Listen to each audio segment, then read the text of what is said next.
following content is provided by MIT OpenCourseware under a Creative Commons license. Additional information about our license and MIT OpenCourseware in general is available at ocw.mit.edu.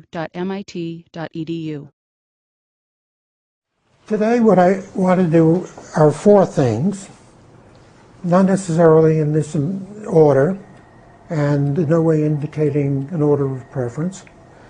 The first thing is I want to finish that introductory chapter of mine that I read you part of a couple of weeks ago, the introduction to my new book on philosophy of film. The second, I want to get your ideas in great detail about the papers that were due today, but which I gave you an extension until next week, and so by now they should be very far advanced. Listening to each other, you can learn a lot about what you want to write, and you and I can give one another ideas about how to improve, right? And I remind you that I'm eager to get your email messages or any other way in which you ask questions that I can help you with for the papers, right, or anything else. The third thing is to use this as an opportunity to have further discussion of the earlier weeks in the course, since we had very little time given the large number of films that we've been watching. And the fourth is, after that, which will be somewhere around 2 o'clock, or maybe a little later, we'll go upstairs and we'll watch an interview that Hitchcock made in, I don't remember, 70s or so. That is extremely interesting because he talks about many of the themes that are present in the two chapters of mine that you read from my book, Three Philosophical Filmmakers. And also there are clips, and in the clips you will see parts of his movies that you probably have never seen before, but you'll be eager to see once you've seen the clips and heard his discussion. All right, now the question is, what do we start with? Does anyone have any preference? Why don't we get me out of the way, and I'll try to finish my chapter. As you remember, the chapter was mainly devoted to the way in which film can have philosophical import. The book, which is not far from finished, is going to be called Film as Visual and Literary Philosophy. But as I pointed out, originally I thought of it being the title of this course, Film as Visual and Literary Mythmaking. And a good deal of that chapter shows how mythmaking is philosophical, and that in the chapters I range beyond what some people might consider to be mythic material, but which I consider to be philosophically significant. So that's why I'm changing the title. About the various things, I won't try to summarize what I told you about myth, but picking up at the end, I will be reminding you of some of the earlier points, just that comes out in the context of the last few pages. There aren't many pages. Usually I prefer to lecture extemporaneously, even if it really is a lecture rather than my talking, or it might look as if I'm talking off the top of my head, but I probably write off the top of my head too, so it doesn't much matter. But in this case, I think it would be more economical for me just to read you the few pages, which you won't have any trouble listening to, at least understanding. You may not like what you're listening to, that's something else. The last time I did that in the course, a graduate student said he found the material very, very difficult, and I said, why? And he said, well, it's because you go on to one thing and then you go on to another, and you're always jumping around, and it's very hard to know how to categorize what you're saying, because there's this great succession of different kinds of ideas. And I said, you're right, and I understand that, and maybe that does make it difficult, but that's the nature of my philosophy. Life for me is simply a succession of different kinds of entities. You were expected to sign a waiver so that in future years, when you become famous, you can't claim that your name and portrait is being misused by MIT. Yeah. So could you sign? Everybody else, including me, has signed. So could you, when you get it, could you sign? Okay. Okay. All right. You haven't missed much. We're going to start with the last few pages of that chapter, the short chapter that's going to be the introduction of my new book. And we're going to end up with an interview with Hitchcock, and in between there's going to be discussion of everybody's paper, unwritten. Does anybody have it done yet? No. And also of the different weeks' work that we haven't had enough time to discuss in the last few weeks. The place in which I ended was a place in which I was suggesting that film is really very unrealistic, even though or unreal, even though it can be a realistic film. In a place that I will discuss in the one big unfinished chapter of the book on Ingmar Bergman, I referred to something he said, which is applicable right here, which is that film, we don't film reality in the movies. It isn't reality that we're filming. For that, you can watch the evening news. What we do is reflect reality, and that seems to me to be a very profound insight. The films, even the most realistic ones, are not presentations of reality, they are reflections. You'll remember this in connection with my first book, Reality Transformed, in which I argued that the realists are mistaken by thinking that reality, film reproduces reality, copies reality, records reality, or in any way captures it to present to an audience. On the contrary, I argue that, go ahead then. See, that to that extent, the formalists are right, and film changes reality, transforms it. But then, as you know, I end up with synthesis of the two, and in principle, my synthesis is very similar to what Bergman was saying, that film has to be real, but it's always a reflection of reality. It was at that point that I wanted to get into the aesthetics of a French philosopher who, in his day, was the most important philosopher in the world. His name is Henri Bergson, B-E-R-G-S-O-N.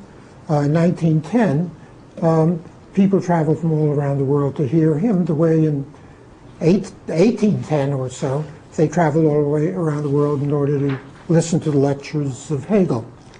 Nowadays, I find my students they've never heard of Bergson, even if they've heard of Hegel, and I'm willing to wager that none of my colleagues have read anything by him. He's a philosopher of great interest, and the one concept of his that is relevant here is his idea of what he calls the cinematic effect.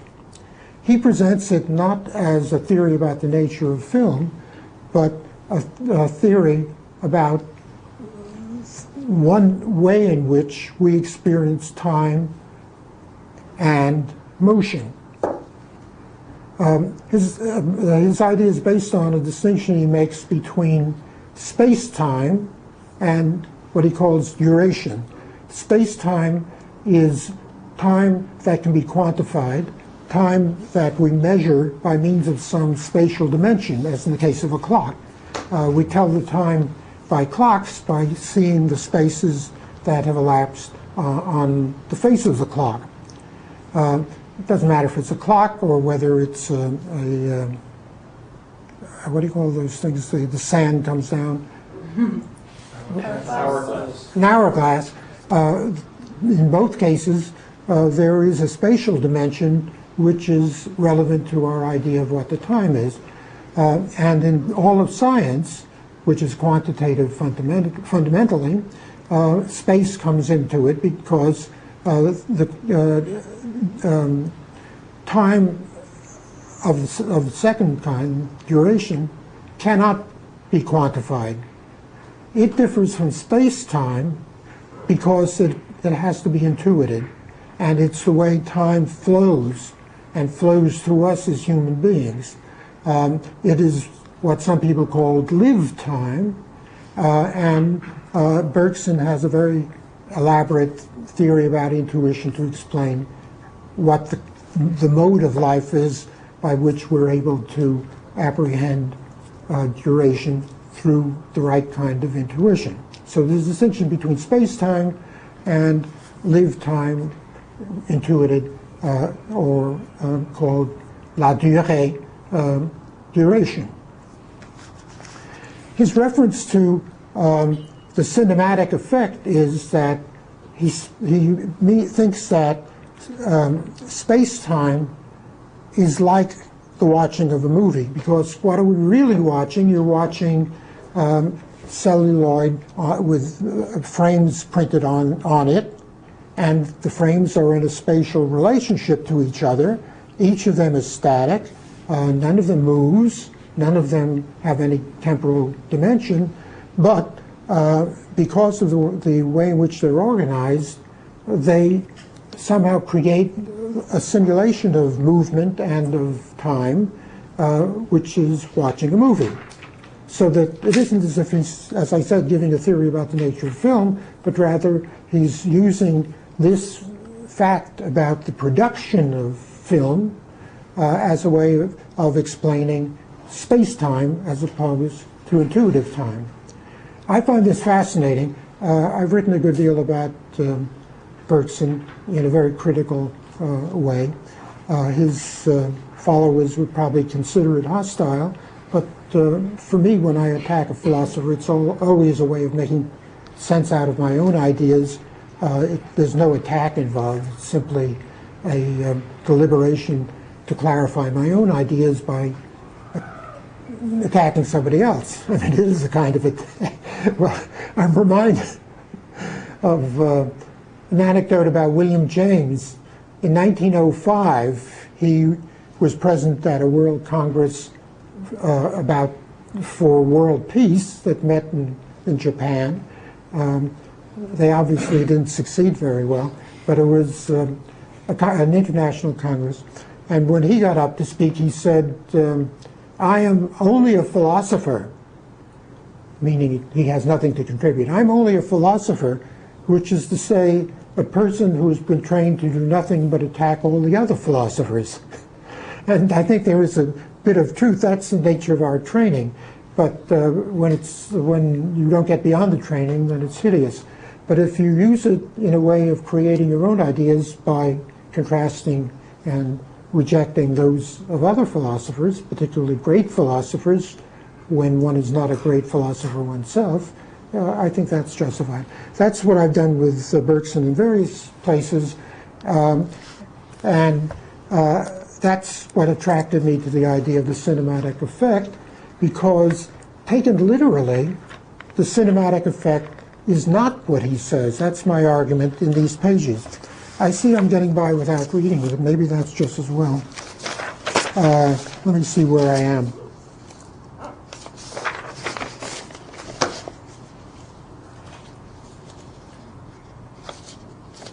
My argument is that the cinematic effect doesn't illustrate space-time, but rather it illustrates how it is that space-time can be a causal phenomenon that brings about the kind of movement that is true to life and the kind of time that is true to life.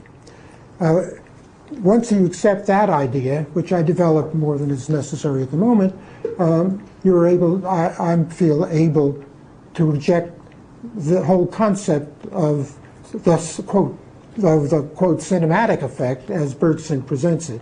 He misinterprets the nature of film or cinema because he thinks in terms of the causation of our experience rather than our experience while watching a film. And of course, in terms of causation, that's absolutely true.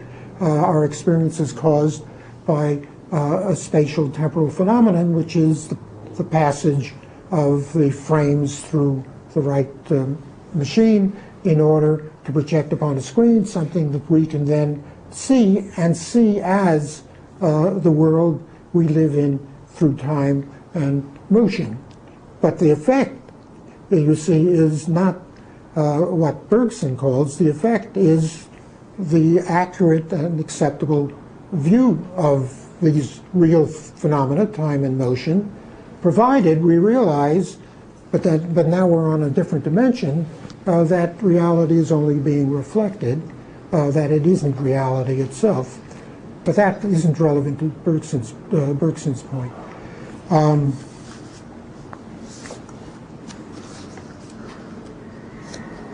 So I end up, it is through the causality of spatialized time that the cinematic effect provides us with authentic viewings of motion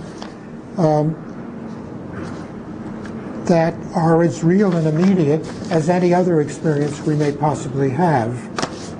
Bergson's concept of intuition is therefore bogus or at least useless. That's, in most of my writing, that's my major target, to suggest that there isn't a kind of life, a kind of experience, which is intuition of that sort. I mean, we often say, intuitively I knew that that statement was false, but that doesn't mean that there's a special faculty of intuition, which is usually a mystical one, and in the case of Bergson, ends up being a very religious one. For him, I don't know how much I want to get into. For him, the reality is a function of how God is in the world through love, very Catholic ideas. He was born Jewish, but he was about to convert to Catholicism when the Nazis invaded France, and he was in his 80s, and out of solidarity with the persecuted people to whom he had been born, he never did convert, but his thinking was, at the end, very Catholic. That God is in the world, and it's only by intuiting this through a love of God, through an emulation of Him, that we ever can get in touch with reality. So intuition of this special philosophical sort is a very mystical one that I have no tolerance for, and I interpret it in terms of what John Dewey calls intelligence. There are different kinds of intelligence, and when it goes very fast, I intuited that statement was false. I just intuited it. What we're really saying is not that there was a different mode of experience or thinking or feeling, but rather that it happened spontaneously, very quickly, without my realizing all the steps that were going into it. On analysis, one might be able to show that it's not different from ordinary intelligent utterances and experiences that we might have. So that the whole distinction between intuition and, for instance, intelligence is a very crucial one, and that's my major target in my more general philosophy. If you want to read more about this, look at a book of mine called The Harmony of Nature and Spirit, in which I develop a very naturalistic view about what spirit is. The spirit doesn't have anything to do with another world and another kind of life, but rather it's nature at its best. And in it, there's a great deal of a discussion about the nature of intelligence, and also a chapter on Bergson called Sympathetic Identification, which is his idea about intuition in relation to human relations. Quote, Irving Bergson, I think that's the title. Sympathetic intuition, Irving Bergson. and it's a critique of his whole philosophy. In the case of film, I think what one has to do is to get beyond the idea that there is any mystical powers of that sort.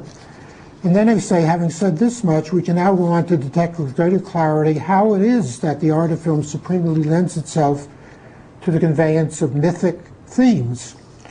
By using the technical devices of panning, tracking, zooming, alternating shots that are close, medium, or long, and all the rest of ordinary cinematography, as well as the systematic cutting that goes into the eventual editing, film creates in the audience a sense of distance from anything they might have seen outside the theater or within it before the lights were turned down. This puts us who watch the finished product in a receptive mood for narratives that are inherently remote from our normal experience precisely because they are mythic or include mythic elements. In being both philosophical as well as overtly contrived and fictional, myth-making depends upon this imaginative adherence to situations and events that we know to be unreal in any other context. At the same time, we are not just lured into, but also engrossed by the quasi-realistic character of images that flow before our eyes in semblance of the world outside. The mythic experience combines both effects, the unnatural as well as the natural.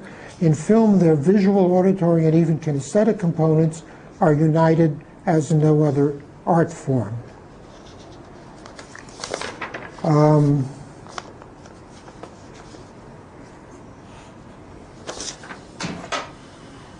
There are only 2 more pages. I guess they're worth reading. Studying film is myth-making, and myth-making is part of aesthetic meaningfulness that film in particular manifests. We should avoid the reductivist approach that critics sometimes apply in their search for one or another myth. Being very complex constructions, artistic products in film or any other medium rarely direct themselves to any single myth or any single pattern of meaning, whether representational or expressive. Most films are ambivalent about the values and the realities they encompass, and virtually all combine traces of more than one myth alone. This is especially apparent in the films that interest me in this book, and you've been getting a sample of them in the course, so it applies to the course. They are all offshoots of Western civilization, and the philosophical scope within them is generally relevant to the different myths of love that I've discussed at length in other writings of mine. Among them, there are the myths of Tristan and Isolde, Dido and Aeneas, Pygmalion, and Don Juan. Remember, you haven't had much on Dido and Aeneas. That will come out whenever we discuss Washington Square more than we have. These and other minor variants related to them have permeated our mentality and our arts through an accretion that results from centuries in our immediate past. Film comes upon the scene at a time when the sophisticated romantic versions of these myths, capital R, romantic, redirected almost everyone's thinking about love in ways that affected the feelings as well as the behavior of many people. Being the baby of the family, cinema grew up with this evolved preoccupation with affective problems. The philosophical components in it reflect a gamut of myths and the questioning they elicit. Now I touch very briefly on some of the movies which you have seen, so this will be more meaningful to you than it is to the audience of the book, because this is part of the introduction of the book. Even a comedy like The Lady Eve, whose title seems limited to the single myth of Adam and Eve, includes within its narrative structure other myths as well. Moreover, the play, the movie, and the musical version of Shaw's Pygmalion mingle elements of the 3 basic categories of myths to which I referred at the beginning of this chapter. Those that deal with creation, the hero's struggle, and the ideational motive in human values as a whole. The last of these gives birth to subsidiary and pervasive myths about imagination, idealization, consummation, and the aesthetic itself. In Incidentally, there is a book of mine that you haven't read in this course. I read it in my course on creativity called Feeling and Imagination. I forget the colon. I forget what the rest is. Feeling and Imagination. Isn't it like the vibrant? Pardon? The rest of it, it's like the vibrant something. That's a vibrant, vibrant flow of our experience, of our world. I don't know what. George Santayana, a philosopher I've written a lot about, says in one place, life is neither a comedy nor a tragedy. It's a flux. Flux is something that just goes on. And I liked that, but I felt that it was too negative sounding. Because life is not just a flux, it's a creative flux. There are values in life. And therefore, Feeling and Imagination, the vibrant flux of our experience is the title of that book. And in that, there are chapters on imagination, idealization, consummation, and the aesthetic. And as in all my writing, this new book is a reflection of my own thinking, and so I'm very selective about which of the movies and myths that I deal with, using those concepts that I present in Feeling and Imagination, the book Feeling and Imagination. Movies like Amélie, that I don't know, they loved it. I showed it here. They loved that. Cannot be fully appreciated without some broadly philosophical recognition of the mythic character of these factors in human nature. Incidentally, I wonder if you and some of the others know a movie, what was supposed to be the last movie by Ingmar Bergman called Fanny and Alexander. Mm-hmm. Do you remember the last words in it? It's the two women have suddenly become emancipated and taken over the theater to run. One is the director and the other is the starring actor. And the older woman, the director, opens or was given a gift, I can't remember by whom, a copy of Strindberg's play called A Dream Play. And she reads something from it. As a matter of fact, it's what Strindberg calls an introductory note. And the introductory note says, all of life is imagination. Anything is possible. Anything is even likely. And so it goes on about the nature of imagination. And that's my interpretation of what Amélie is like. And it's also the one level of the complex philosophy of Ingmar Bergman, which is that art, his in particular, has to be seen as imagination dealing with reflections of reality. So that those two, Amélie and not just Fanny and Alexander, but most other films of Bergman are about the nature of imagination. And he sort of confesses what he's up to in that, what was going to be his last movie. Of course, that was, how many years ago? 1976, or early then. And he's still alive and still is making movies for television. Not for the film, perhaps, but television. So, almost done. Movies like Amélie cannot be fully appreciated without some broadly philosophical recognition of the mythic character of these factors in human nature. Tell me, Iris. Can you say more about the nature of imagination? I know that's not what this class is about, and how it applies to Amélie. We haven't really discussed that. No, well, today was going to be the day we would catch up, and then the last meeting of the class would be more time for that. Okay. Very briefly, my idea about imagination is that imagination is a function of possibilities. That in the world, everything that we experience in ordinary life is factual. If you stumble on a stone, it's real. It's hard, it hurts, and it's a fact. But somehow people, let's say I'll give this example and elaborate on it, stumble on a stone, they have a way of looking back at it. The question is, what are they looking back at?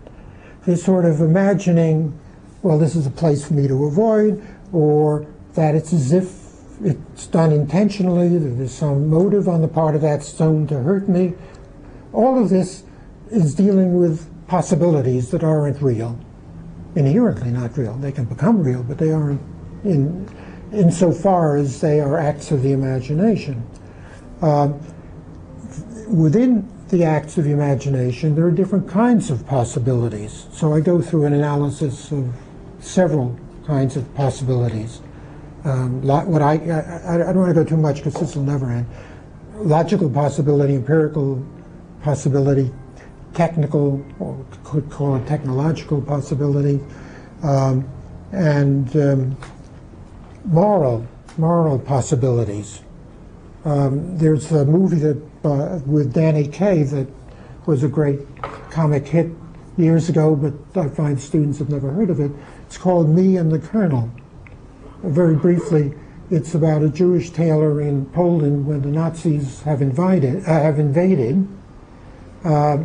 So he's trying to run away from the Nazis, and he somehow meets a very proud, noble Polish colonel in the regular army who's an aristocrat and who has disdain for Jews, not too different from the Nazis. He's also running away, but they team up because they need each other. For the colonel is very blind to how to stay alive. All he knows is to do his duty. For him, life has only one possibility: to follow orders. For the Jew, you adapt pragmatically to whatever will enable you to survive. And the frame in the movie that keeps coming back is whenever they're in difficult situation and the colonel is about ready to do something that will bring about his disaster, and maybe people around him, the Jew included, the colonel says, there's only one possibility. And the Jew says, well, my mother always used to say, there are always two possibilities. And that gets to be the refrain.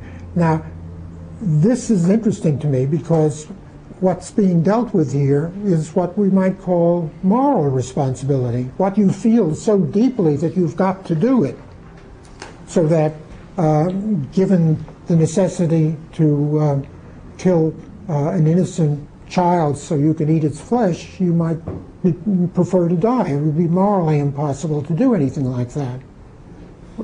See, that's different from logical, technological, empirical. It's a moral thing, and that's what I analyze as a possibility. Imagination is a function of all of those, and also it's a function of imagining the impossible, which seems to be a contradiction, the possibility of an impossibility. Heidegger says in one place that that death is the possibility of our impossibility, the possibility that we will not exist, that we enter. That's what death is. It's simply the possibility of there being no further possibilities for us. So it's the possibility of the impossibility. Not in a different vein, I say that imagination includes the possibility of the impossible, but when that happens, what you're doing is creating a fiction, and that all of art, fictional art, all of fine arts or narratives, plays, poems, films, they're all based upon that special kind of negation that we see as a possibility. So it's impossible for there to be real people who look like the ones we look at on the screen. We suspend disbelief. We're able to accept that. We're able to see it as a representation or expression of reality because our imagination gives us the ability to see the impossible as possible and not take it seriously, or not take it literally at least, put it that way. So that's what I do in that chapter. And a lot more. I haven't done it justice. And the chapter, of course, doesn't do the subject justice, so what you've heard now is not very much.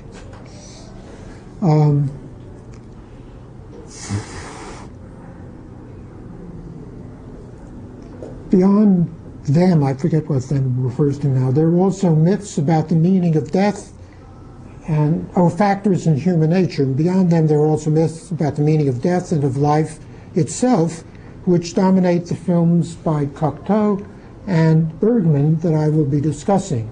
And that reminds me, as well as hundreds more that my personal selection prevents me from examining in this book. Next week we're going on to Orphée by Cocteau, and I very much want you to read Cocteau on the film, the chapters that I signed for next week and the week after. Am I right in thinking that you've all been able to get copies of those books? You were supposed to order them secondhand. None of you? Who has? Nobody's got a copy? I'm getting one. Well, will you get in time? It should be on reserve in the Humanities Library. You must read it or else the class won't make much sense. And you'll miss out a great deal of what's going on in that movie. And of all of Cocteau's movies, he is the only significant filmmaker that I know of who's written about the poetry of film. He was a poet, maybe some people think he was primarily a poet, but he also did paintings and films and a great deal of writing. And for a few decades, he is a very important figure in French literature. Nowadays, I assume none of you have heard of him either. But you should read this because it's very relevant to everything we're doing in the course. So one way or another, maybe by going to other libraries or Humanities Library, I don't know where you're going to find the copies. That's why I gave you all that information weeks ago. Finally, one last thing. I want to remind the reader of something that Orson Welles said and that I briefly pondered in Three Philosophical Filmmakers, talking about John Ford. Do you know? No, you don't know John Ford. He's a very important American filmmaker, Westerns primarily, whose work he admired and from whose directing he claimed to have learned a great deal. Welles remarked that Ford was a maker of myths, whereas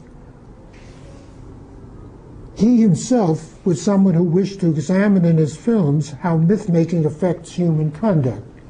Do you see that distinction between the way Welles talks about himself and the way he talks about Ford?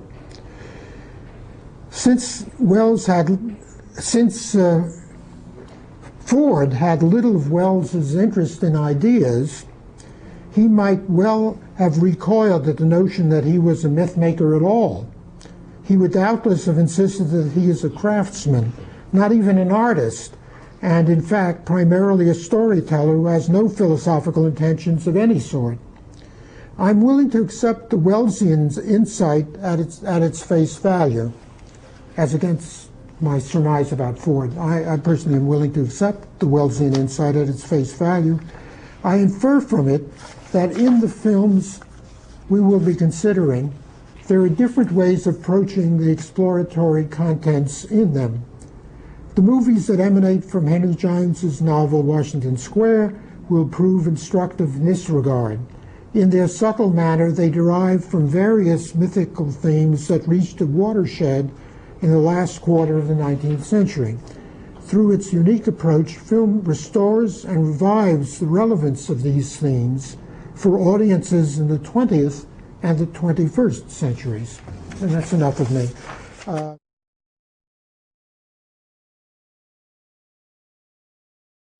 What I want to hear now are ideas of yours of any sort about what you've heard or the movies you've seen, and either first or later, your papers one by one going through the class.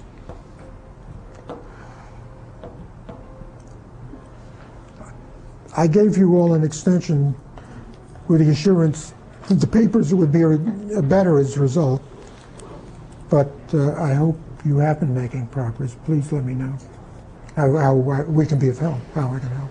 I was thinking of learning about Washington Square, the two movies and the book that we read, and I was trying to compare between how, since there was a good amount of time between each version of them, how actually I think the myth a little bit changed. For example, in like the movie that came out earlier that we actually saw, the second one we saw, I felt like the suitor, the young man was Maurice was more of the personified more of the bad person in the movie, versus in the newer movie I felt like the father was the person that was kind of making everything a lot more difficult, and the suitor ended up leaving a lot because of what the father said, and not just because he just wanted the money. And I feel like it kind of has to relate with how back in, I think the first movie came out in the 50s, I think, or the 40s. It was more the father was more of an idealized person, while suitors were, there's different ways to look at them. While now, if you look for teenagers, you look at it and the parents might be the evil people, and trying to go between what the daughter and the suitor wanted to do. And I felt that was kind of a change in myth. In the Wyler film, you didn't find Montgomery Clift, who plays Morris Townsend, sympathetic when he comes back, penitently. He seems sincere. He doesn't seem like a gigolo there. He seems like somebody who's matured a great deal. Oh, and previously, he was what the young lady considered so beautiful, and she was obviously so delighted at any of his attentions. It wasn't clear to me that he might not have accepted her as a suitable mate for him. Well, that his being a gigolo seems to me to be less established in either of those films than it is in James. I felt like, from what I felt like in the newer film that came out a few years ago, he wasn't nearly as much of just wanted her money. I felt like he actually did care for her and wanted to be with her, and then on some point also decided that it wasn't worth it because her father was interrupting. While I felt like in the older film, like the balance between how much he cared for her and how much he wanted what her father could give him, like in money wise, was a lot more skewed toward the money versus her. That's how I felt. I felt like, but if you call it a gigolo, I guess. In the Wyler film, he says something while the father and Catherine are in Europe that's very significant. He says to Aunt Penniman, he's in the house and obviously very much at home. Isn't it interesting that the doctor and I have such similar tastes and similar values? And she, in her foolish way, says, oh yes, you will eventually become very close friends or something. I think a great deal of what's happening is that he wants to be like the father. The difference being that the father, and he points this out, that the father has earned his money, and Morris hasn't. He knows that's a problem. I take that as very, not only touching, but also an indication that he's not just a scheming con man trying to get as much money as possible. He wants to be like the father, and as a result he engages in a duel, like what I was saying about Don Juan, a few weeks ago, that ends up badly. He wants to be the father, and it turns out that she becomes the father because she becomes cruel like the father. Well, I felt that similar to what you said, like when he was going around and he was drinking the father's drink and smoking his cigar, and he kind of like took over, and it's like it felt like in that movie he really wanted to replace the father, while in the other movie I felt like it wasn't as important to him as to get her. And yes, he also wanted her with what she came with, but he more wanted that he wanted her. While in the new movie, like the biggest thing for me was, that I felt, was that he wanted to become like the father, get the money, and she was more of a means to get there. Do you remember the Odyssey, the relationship between Telemachus and Odysseus? Telemachus is looking for his father. He wants to have him, he wants to be him. Telemachus is at home and the father is off somewhere. So being at home is important, and hoping the father will return to be at home, but also the fact that the son wants to be like the father or emulate the father. And then finally it's a happy ending because side by side they defeat the suitors. That's what happens here, except it doesn't work out. It isn't a happy ending. That Morris wants to be at home and he wants to be like the father. The father rejects him, and he doesn't quite know what to do about that. And then, so a lot of his scheming is to get Catherine, to get the father's approval, and even to give them the family money, which is normal. That's the natural thing in families, particularly in the 19th century. Because the money goes on to the next generation through the bloodline, through her as the daughter. And when that fails, Morris goes to pieces and runs away. He doesn't know what to do about that. At the very end, you remember the scene, I think I mentioned it to you, that while Catherine is going upstairs to get the jewels, that she is maliciously going to give him while destroying him by excluding him without his knowing it. Lavinia comes down and Morris says, "I'm home, I'm finally home." And I think that's part of what's going on. And to think of him just as a gigolo, I don't think that is enough to explain it. At times, James does, reading James, when James has concluded before he starts it that the guy is a gigolo, that he's only out for her money. And then he develops that line of thought. And I think particularly the Wyler movie goes beyond that in showing that there are different aspects of his personality.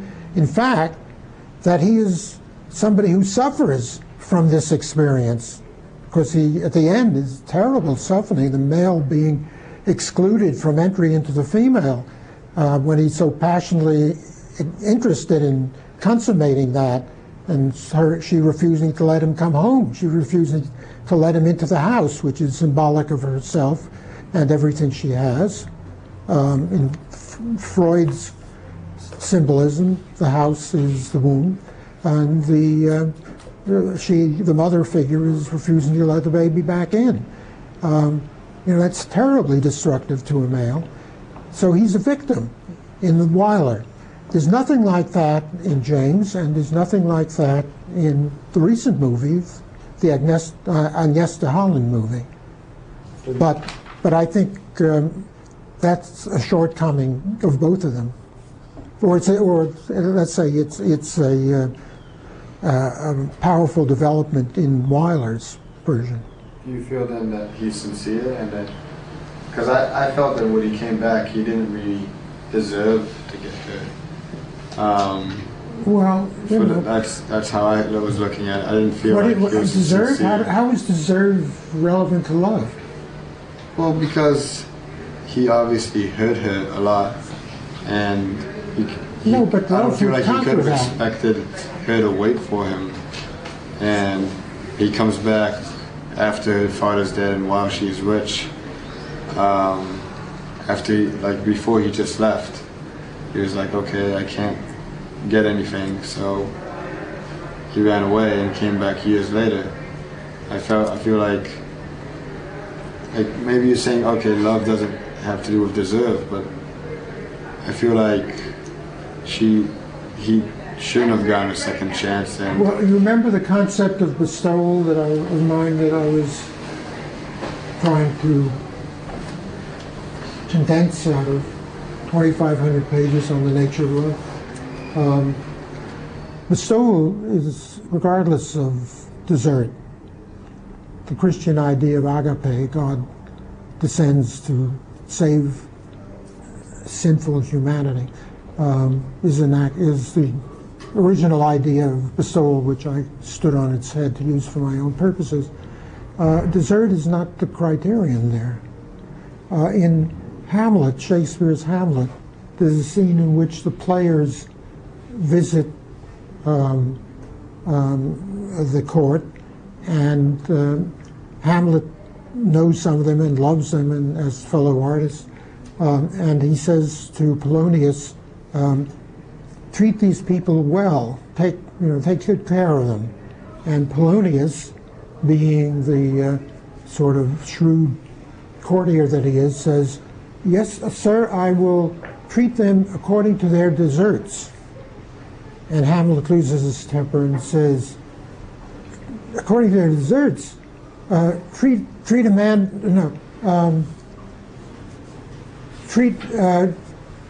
treat people according to their deserts, and who escapes whipping? In other words, we're all worthless. We're all deserving of punishment because of our inadequacies. So we can't go through life just treating people according to their deserts. You have to be capable of bestowing value upon them. All right, you get the idea. And I think that applies here, that Catherine was willing to do that. Even after, in the Wilder film, even after Morris has deserted her, has abandoned her, she says to her that, remember, conversation in which it comes out, the father discovers what's happened. She says, he deserted me. And father says, oh, I'm so glad, or something. He didn't love you.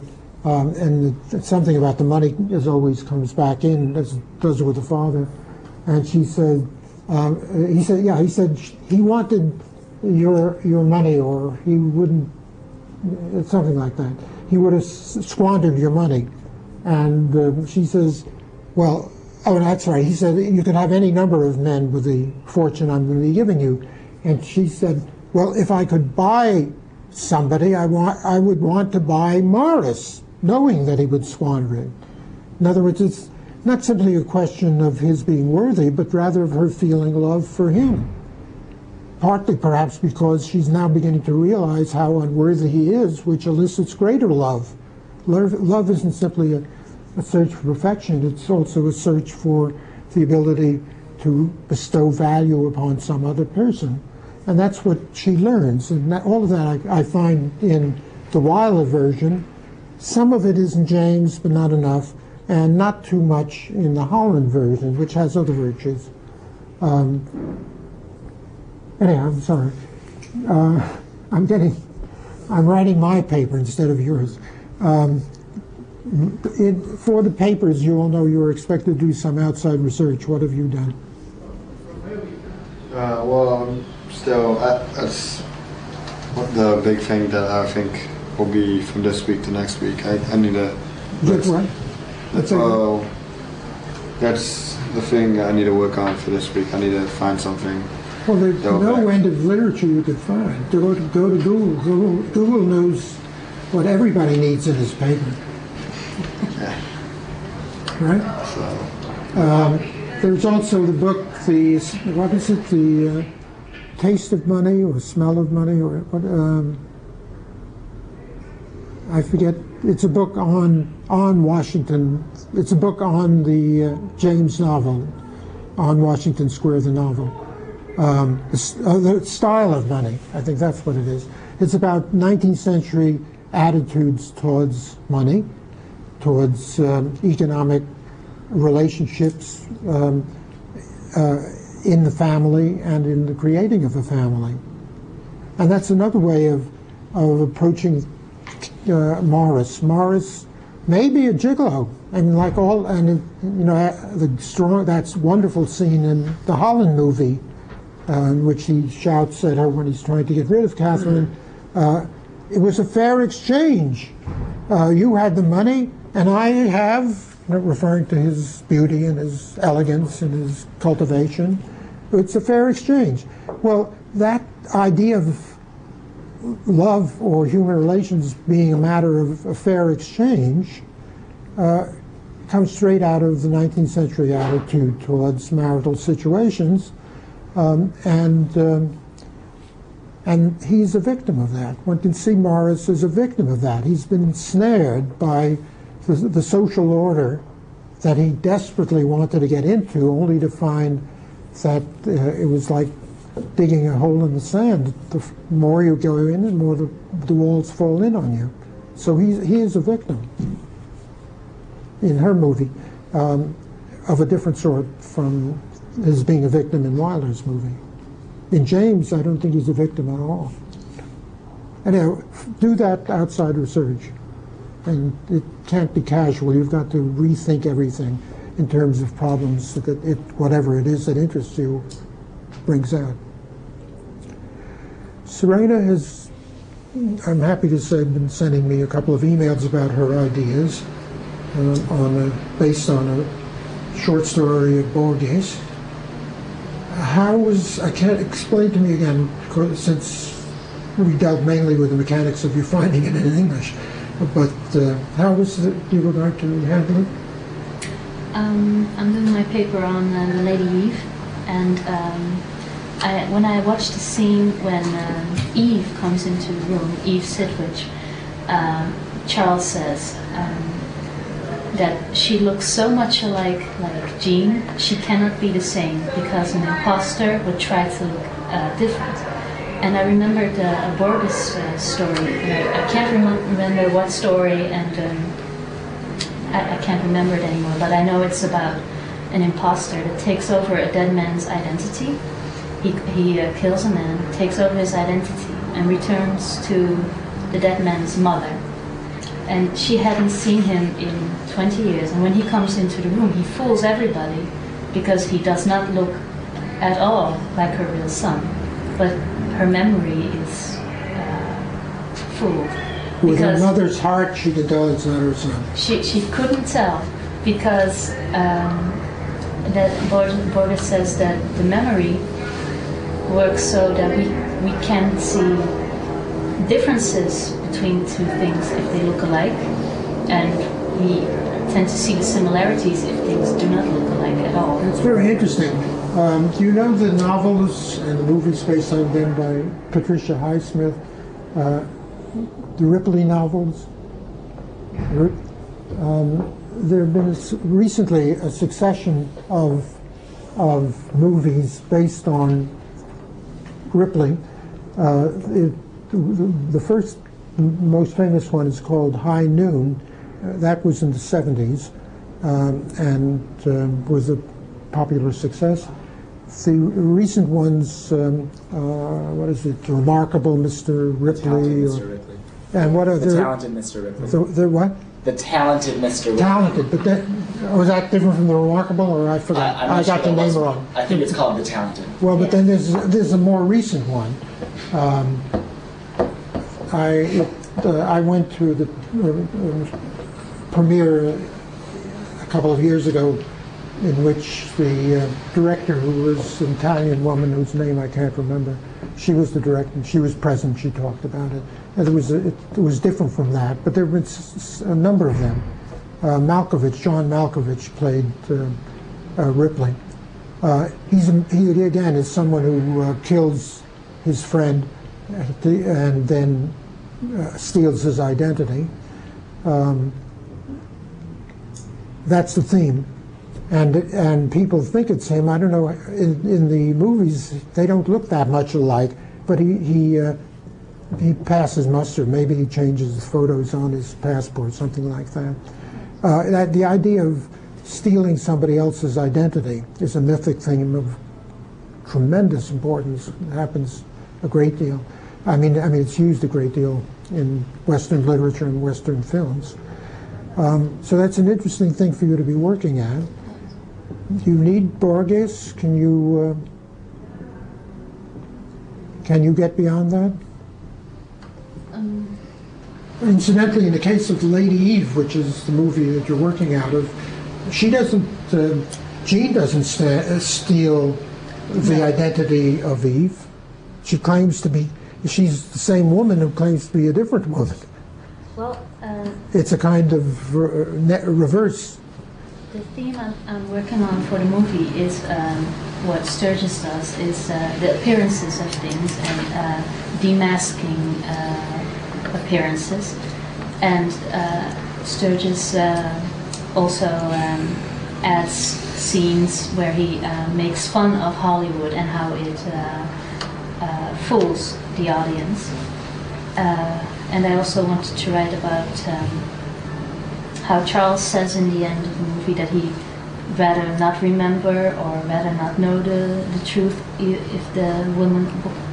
Well, no, there is a scene in which Charles and Muggsy have just seen the Eve character, right? And Muggsy says it's the same dame, precisely the same dame, right? And that recurs to the end of the movie. And Charles says, no. And Muggsy says, she looks the same, she talks the same, she walks the same. Maybe she even smells the same, because there's that perfume that used to dazzle Charles. And Charles says, I know, that's why it's not the same. If she were trying to appear different, she would make herself look different. It's because she looks like the same that she must be different. And Muggsy can't understand that. This is a puzzlement for him as it is for me. And it's on that sort of enigma, that kind of insolvable ambiguity, that the scene ends. Do you remember that scene? Yes, that's what I was talking. Incidentally, in the first class, or second class, I played you just a little bit of the commentary on the Lady Eve. I've watched it. You've watched it. Well, you could use that as an outside form, because that's not assigned in the course. Well, But you've got, and there are various interesting things, not all of which I agree with. But that would be very useful. I don't remember the name of the woman that does the voiceover. There's a little history of my relation with her, but I'll spare you that. So as a result of that, I keep forgetting her name too. It's Marion Keene. Okay, Go ahead. Keene. She talks about when the audience is fooled if either Barbara Stanwyck is smiling on scene, or is it Jean, or is it Eve, and it's about. She talks about the myth of Adam and Eve, and things are not as they seem. The movie part, things are not as they seem, and what they play, Eve and Jean. It's a topic about the same, but not the same. Yeah, that comes. Barbara Stanwyck, her point is Barbara Stanwyck the same as the characters that she plays? Yes. And I liked some of that. There are various philosophical ramifications that I didn't like. I might as well tell you a little history. I just picked up the one day, a couple of years ago, the DVD of Lady Eve, which I had seen years before but didn't really remember. And I could see it was a masterpiece, better than ever before. And I listened to the commentary, and I got so excited by the commentary that I went home and wrote my 50-page chapter. One reason I was excited was because there were various things that she said, Marion Keene, that I couldn't agree with, and she was a student of a friend of mine, Stanley Cavell, and so it excited my imagination. And then the book came out, and the publishers sent her a copy, and she graciously sent the blurb that appears on the back. And once that arrived, I wrote her a letter. I'd had no contact with her, I hadn't ever met her, and I told her how important her commentary had been to me, though probably not the way she intended. And she wrote back, and there was the beginning of a good friendship. But regardless of what I think of the merits and disadvantages of her commentary, you can find it very useful. And you could defend her against what you think I might be saying. It isn't as if my word is law. And I've also found that the myth of Adam and Eve, that when they eat the apple, they find out the truth behind the paradise. Charles says in the end of the movie that he rather not knows the truth and rather believes in the illusion. And rather believes in the illusion. And I thought that was the same as Adam and Eve in the myth. And it has also to do with Hollywood making fake images. That's something she doesn't say either. That's original. That's a good idea. I don't know if it's true, but it's worth examining. It's worth developing. I don't know that what needs to be explored is how it applies to the myth, the biblical myth. Adam doesn't say, I'm glad we're being thrust out of Eden because I want to live in illusion. I want to watch the movie. I want to go to the movies all the time, and they don't show any in paradise. That's the trouble with Eden. They didn't have any movie theaters at that moment. He doesn't say anything like that. So I don't know. That's what Charles said. But Charles doesn't say, I want to live in illusion, or don't tell me the truth. He says at the very end, he says, I shouldn't be here because I'm a married man. I'm married, and of course he doesn't, not meaning he's married to her, which he is. And she says, well, so am I. And he said, don't tell me. That, in other words, his experience with her has been so painful as it developed, that he didn't want to go through all of that again now that he had it back in his arms. So it isn't as if he's saying he wants to live in illusion. He just doesn't want to hear about things that he doesn't need to know. He doesn't need to know.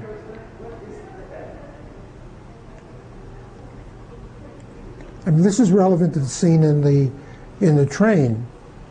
As part of her tactic to wound him, to hurt him, to punish him for having left her, she fabricates this history of all of her promiscuous lovemaking, right?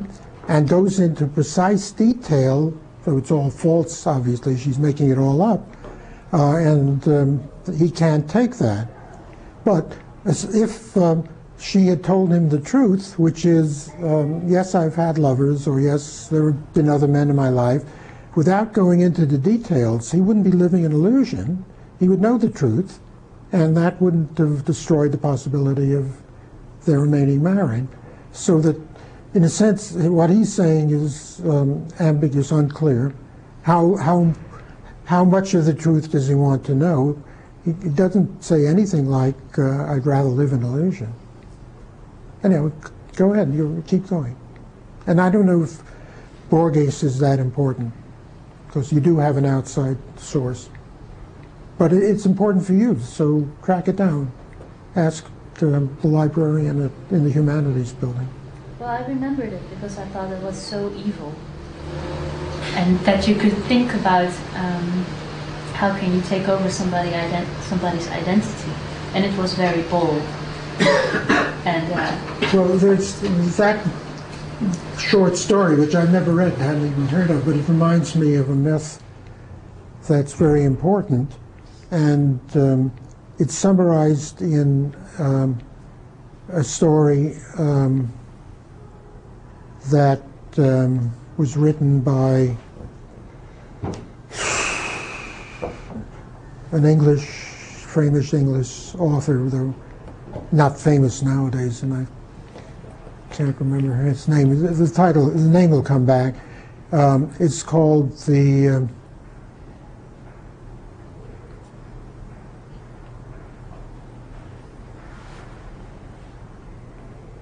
I'm not sure. I forget the title. In any event, the story is about the man who falls in love with a woman, but is getting on in years and thinks he's very ugly, and he doesn't know how he could possibly win her back. So he goes to a mask maker and asks him to make for him the mask, a beautiful mask that'll make him look like just what a young girl would fall in love with, a young girl would fall in love with. The mask maker makes that for him and makes it with such perfection that you can't tell that it's a mask. In other words, it sort of gives him a new face. She falls in love with him. His love for her increases and finally reaches a point where he feels that out of love he has to reveal the truth about himself to her. And she can't believe that this isn't the real him, and denies that this story could actually be the case. And he says, well, I'll show you. I will take off the mask. Somehow he can do that. And I do it because I love you so much.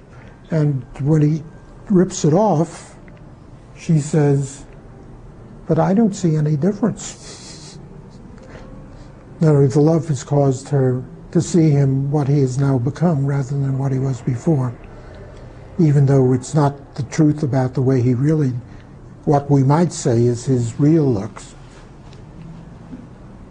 And maybe others would notice the difference, but because of her love, she doesn't see any difference. I mean, you get the idea of that. There are variations about that, but I don't want to go on to it. Sam? Okay. Sam also sent me an email, and I thought it was very promising what you wrote there. Okay.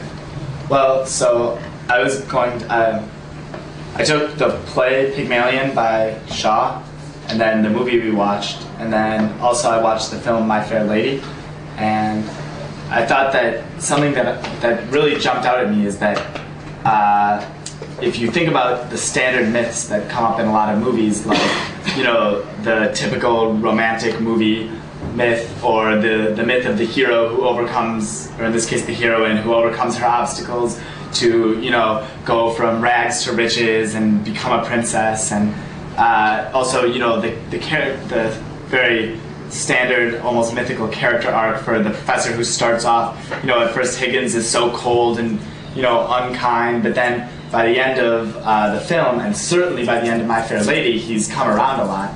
I thought that all of those themes and those myths we see really, really strongly in My Fair Lady.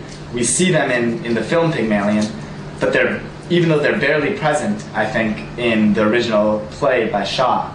And I thought that comes from the fact that, like, the whole point of this course is that film is really deeply connected with mythic ideas. And I think that what happens is when you adapt something into a film, whether it's from a play or whether it's from a previous film, I think that what happens is the mythic aspects of it tend to be emphasized.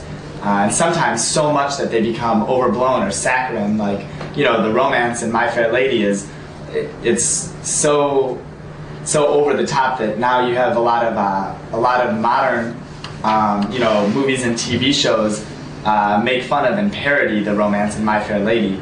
I can think of 2 modern TV shows that each have episodes solely parodying the romance in My Fair Lady. What scenes do they parody? Or they both tend, well, one is actually parodying Pygmalion, actually, now that I think about it. The one that's more targeted towards My Fair Lady parodies the idea of sort of an unkind character meeting a girl who he at first despises because she's so low, but he turns her into what he wants her to be, and then can't help himself but fall in love with her, which is exactly the story. Oh, not of Pygmalion. Right, but it's exactly the story of My Fair Lady. And in this modern TV show, it's made to seem very ridiculous and over the top, but the point is it's parodying something that was an adaptation of a film, that was an adaptation of a play, where this idea was barely there. And in fact, Shaw even goes out of his way to write this epilogue saying, no, that's not the idea. And so basically, looking at a number of different mythic aspects, but especially the romance, I wanted to look at the idea that film adaptations emphasize the mythic aspects because film is so deeply connected with those mythic ideas. So that's what Speaking of parody, one of the greatnesses of the Asquith Howard Pygmalion, the movie, the 30s movie that I showed you, is that it parodies itself, and in a very, very beautiful way. You remember after she's thrown the slippers at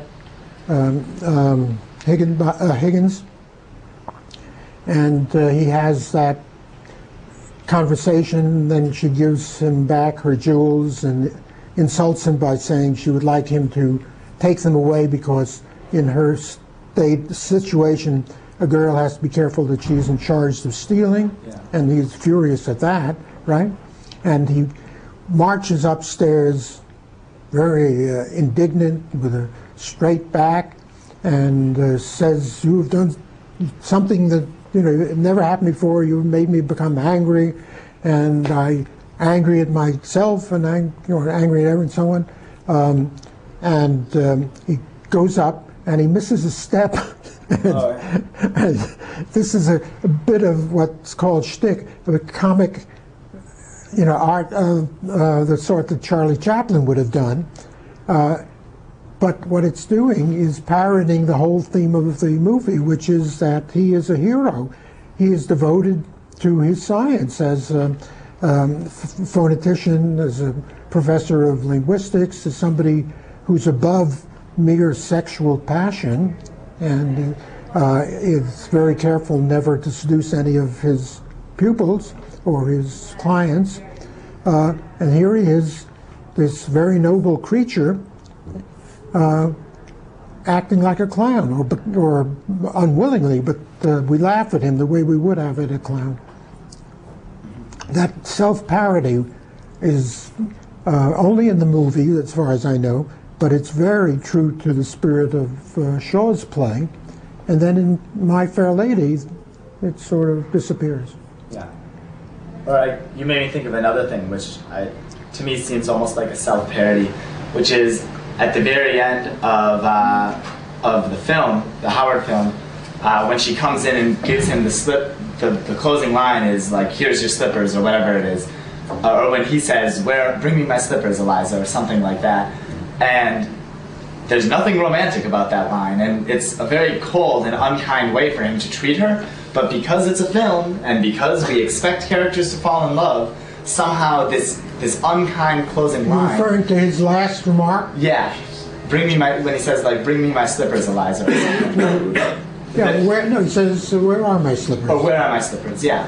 And there's nothing nice about it. He's treating her lowly. He's treating her in the way that he treated her at the beginning of the movie. But because we're watching a film and we expect a romance in a film, and we expect this myth to come to its close, somehow we're supposed to interpret that closing line as a sign that they'll live happily ever after. Well, no, it's more complicated than that. He says that at the end to reassert his masculine dominance, and to, you know, if you've really come back now, don't expect me to change. I'm a, what does he call him? A confirmed bachelor and tyrannical, and he has money and she doesn't, and that's the way things are going to be, he thinks. But the fact that she has seen him depressed when she comes in, because remember, he's very low, and then she comes in, and there's a gesture on her part indicating, well, I can understand him, I'll pity him, or I'll take care, I know how to handle him, put it that way. It isn't necessarily romantic. Now, in a romantic situation where you have a wife who's devoted to her husband, she may not like his being a male chauvinist, but she can understand he is a male, and that's the way they've been brought up, and they have all sorts of weaknesses that women don't have, and so you have to tolerate them, right? It doesn't necessarily indicate a romance. In the case of My Fair Lady, I think that's the idea. Yeah, and I guess... But not in Pygmalion. That's true, but I think you made me think of it another way, which is that you said that at the end of Pygmalion, the film, he has to reaffirm his dominance, because that's the story that we're looking at. But in My Fair Lady, in a lot of ways, she has a lot of dominance that didn't exist in the original story, because she's the heroine and she has to be strong.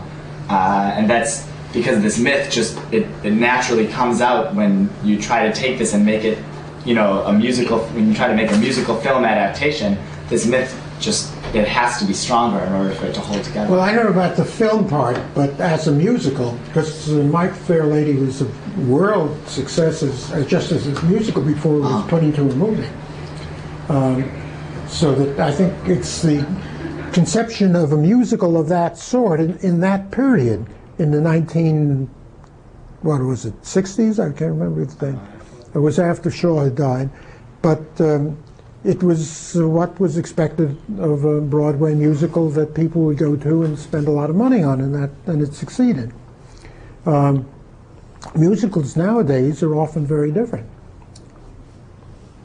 There's really very little romance in them of that sort. Yeah. And that's because the history of ideas has developed beyond what it was 30, 40 years ago. Whereas, on the other hand, I think that in a lot of ways, romantic films have become even more like, I mean, in that trend, and have gone down a narrower path. Whereas, you know, I think that the Pygmalion... I don't know what you mean. What path is... Sorry, so let me explain. I think that the Pygmalion film of 1938, I think, is not something that you would see as a mainstream film today. And I don't know, maybe it was a small film at the time, or was it mainstream?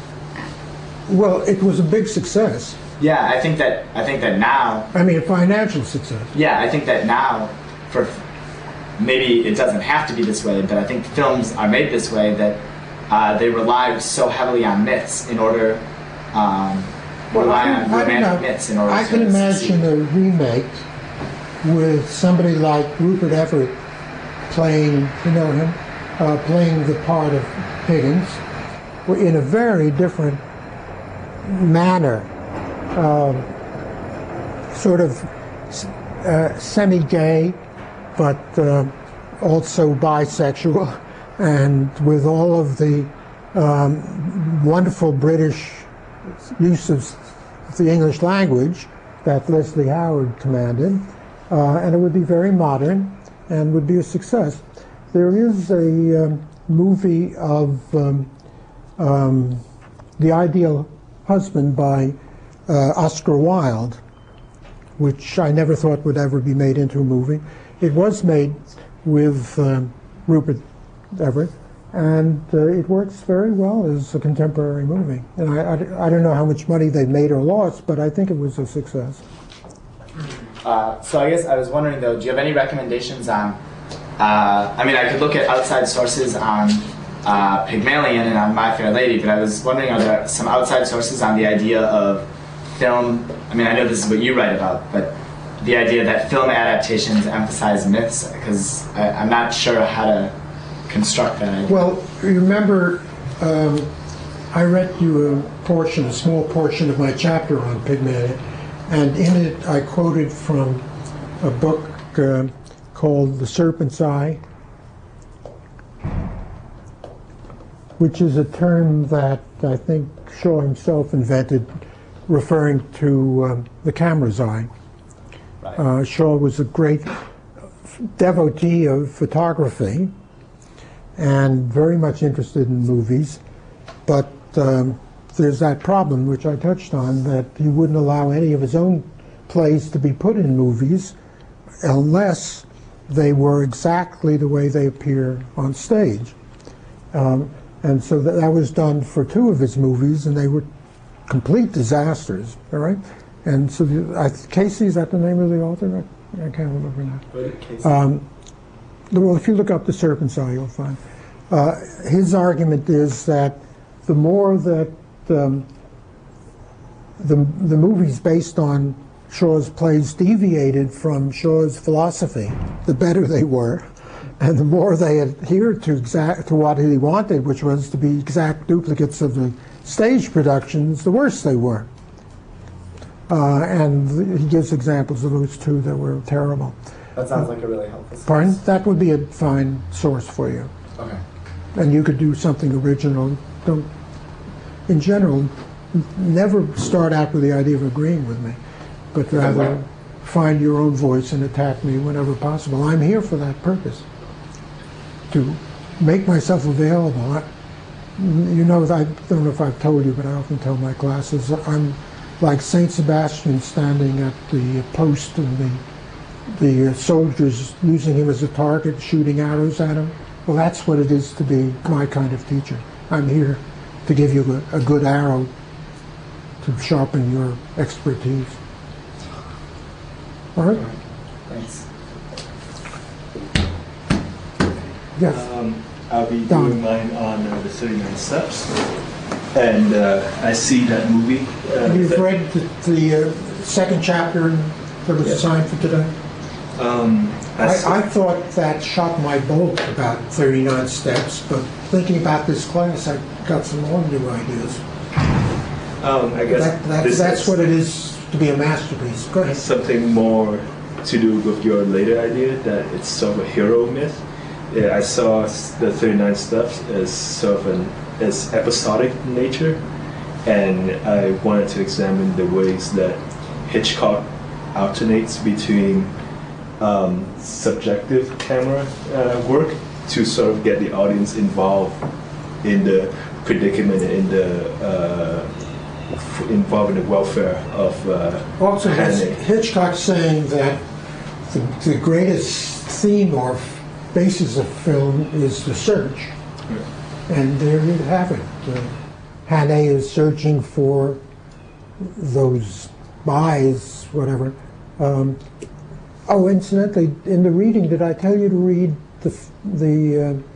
his description of the MacGuffin? It begins at the very beginning of the next chapter. I should have. I'm not sure you did, but. Well, why don't you turn to the beginning of the next chapter and read what Hitchcock says about the MacGuffin? Because the MacGuffin in the 39 Steps is the secret formula that the spies are trying to get out of the country. Basically And, something that just exists. and the rule is that nobody cares. That's just the motivation, the basis of the search. But the information itself is we never find out, or like in the American sort of remake of the 39 Steps, which is North by Northwest. It gets destroyed without our ever finding what it is. In the case of North by Northwest, Mr. Memory does recite it just before he dies, but we can't follow and it doesn't mean anything. The point is to search for it. Look at the first page of the Wells chapter.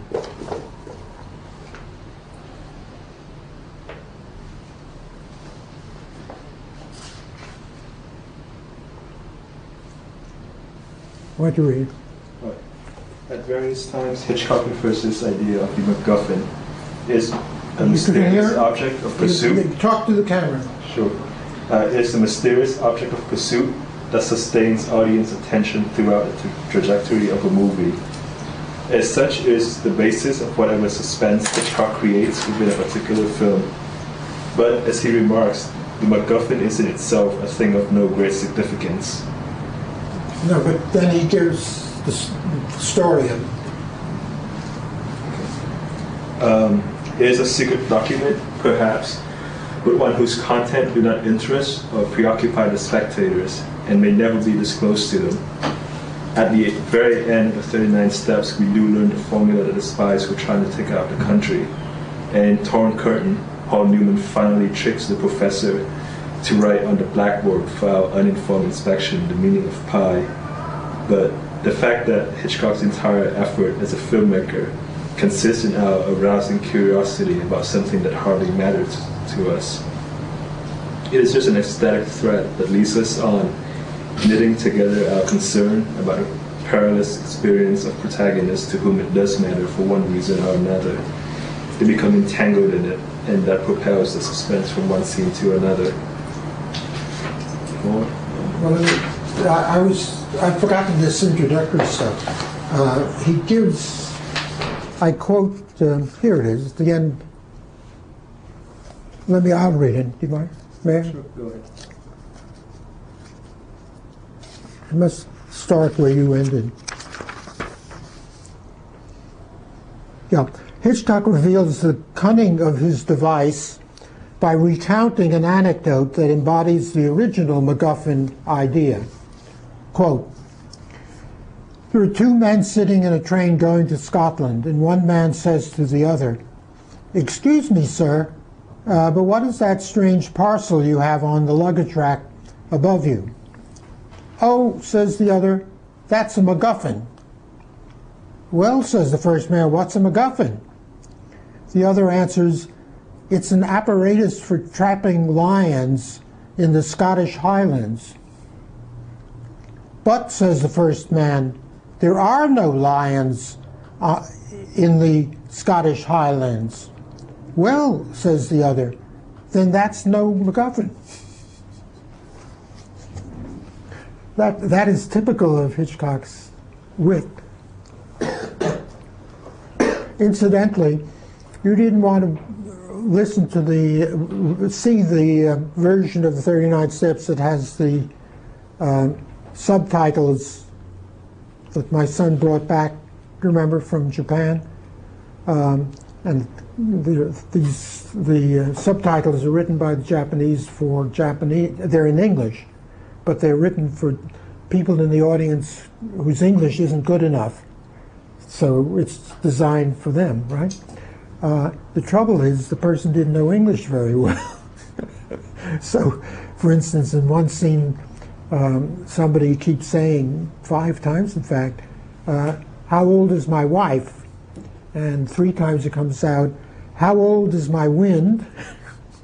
And the other 2 times, how old is the wild? So it's very funny. But, pardon? In the Criterion DVD, it's actually subtitled as How Old is Mae West, which is my wife. Mae West, the actress. Mae West? Oh, really? In the Yeah. Criterion? I didn't think of looking. I didn't think they had English subtitles. Yeah, they did. So you can follow. This is the Criterion. You borrowed it from the film library. I actually bought it from Hollywood Express, but yeah, it's the same. I'm fascinated by that. Oh, maybe I heard it wrong, because Mae West and my wife, in the tremendous turmoil, might have. Oh, that's interesting. In any event, tell me, did you catch? I was talking about Hitchcock's wit being typical of that.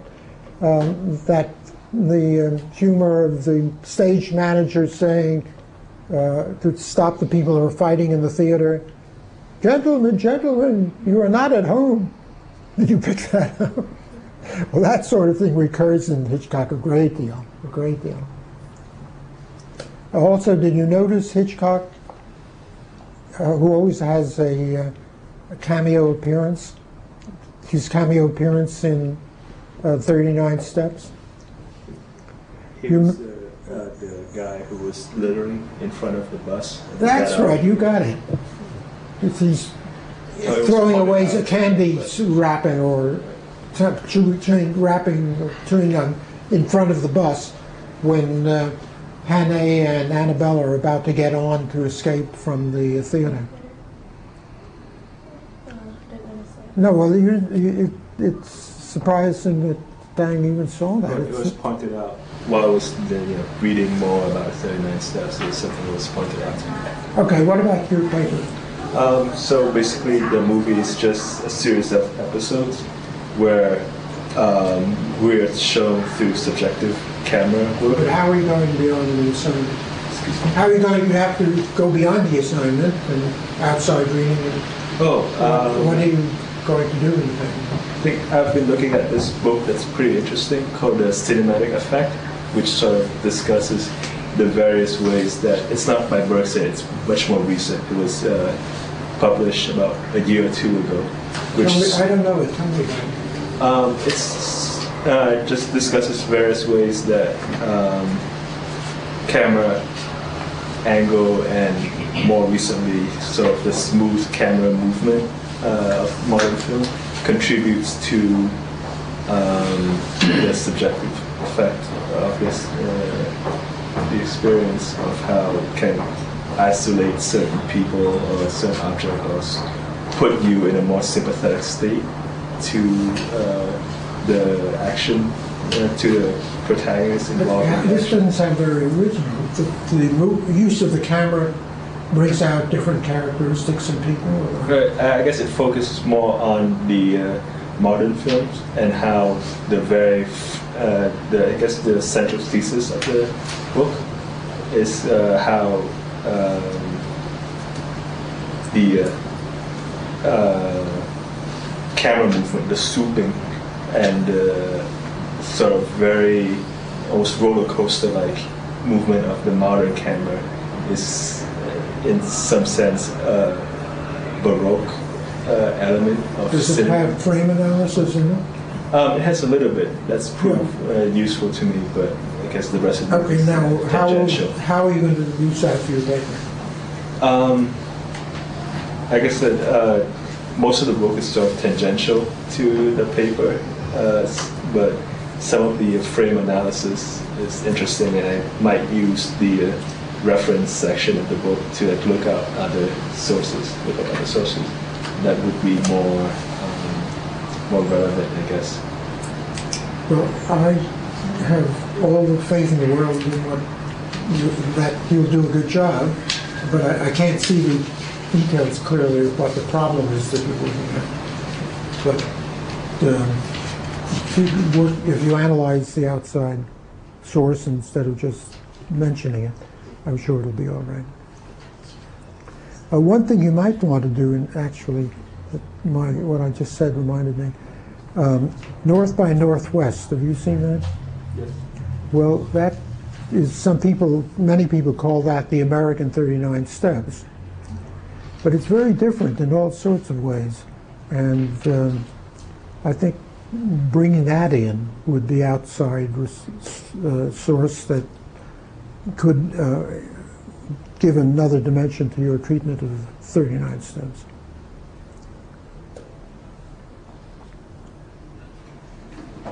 Josh? So I've been having a little bit of trouble with choosing a thesis. So you said something at one point when we were watching The Lady Eve, when we were watching the commentary by Marion Keynes, about how she was talking about how the mirror was reflexive and how it was representative of sort of the film itself as this reflexive entity and self-discussion. And I remember you were really bothered by this, and I was like, why is he so bothered by this? Why is he so bothered by this? Well, I'm not that body. I just remember thinking it was just really awkward that you were just... But I don't agree. I was like... I want to articulate a different point of view entirely. Yeah, and so I was kind of confused for a moment there, and so I looked over some books I'd read in the past, and I actually own a copy of Stanley Cavell's The World Viewed that she's referenced. Now you're getting closer to the source of the problem.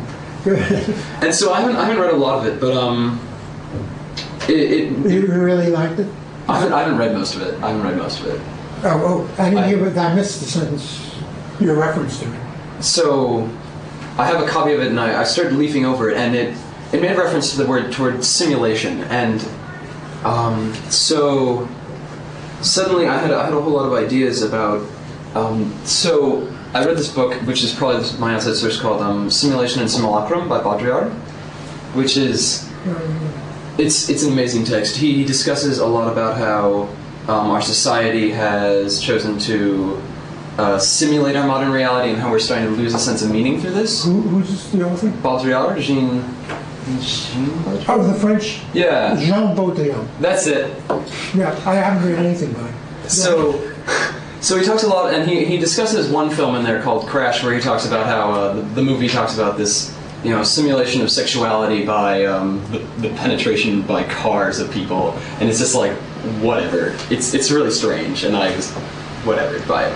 But he's always really bothered by the fact that our society chooses to simulate, and that we aren't really living our lives anymore. We're simulating our lives. We're simulating the counterculture. We're simulating the culture. We're losing meaning. And I said, well, this is really different from your opinion about what movies are saying, where we have these myths, which I think is another form is very much related to simulation, myth versus simulation, where you have myth as inspiration, as a formalist inspiration, instead of simulation, where this is this realist, almost crisis here. So I was thinking over this, and I just was sort of, I wanted to connect it almost to this other thesis we have, or about love, because I was just looking over our society for a moment, and we have these I was just thinking about my relationship with my girlfriend, because that's a big thing in my life. Where I had this high school girlfriend, and it was my high school girlfriend, and I had this high school relationship, and that's how that worked. And then I have my college girlfriend, and I have my post-college girlfriend, and then I will marry this woman, and we have these almost pre-ideas about how these relationships are going to work, right? Yeah, you have a lot of pigeonholes. Well, yeah. Well, I need to have a few, and a few others beside, but nonetheless, I have this almost, this sort of simulation of love, and I sometimes feel like it's a crisis, but on the other hand, I see very much that I'm always bothered because I watch these films like Amelie, and I'm like, well, where's my romance? Why don't I get my romance? Why don't I get my adventure? Why don't I get this? Is the inspiration serving as the crisis, or is it serving as a catharsis for the lack of this experience? For the fact that I'm not getting the adventure of my life. Is that what these myths are supposed to serve to us? We talk a lot about how they serve as this ideal, but I feel like the ideal serves more as an inspiration for the human spirit, and this isn't... We get really, really trapped in this, and we get really stuck when we try to follow these ideals.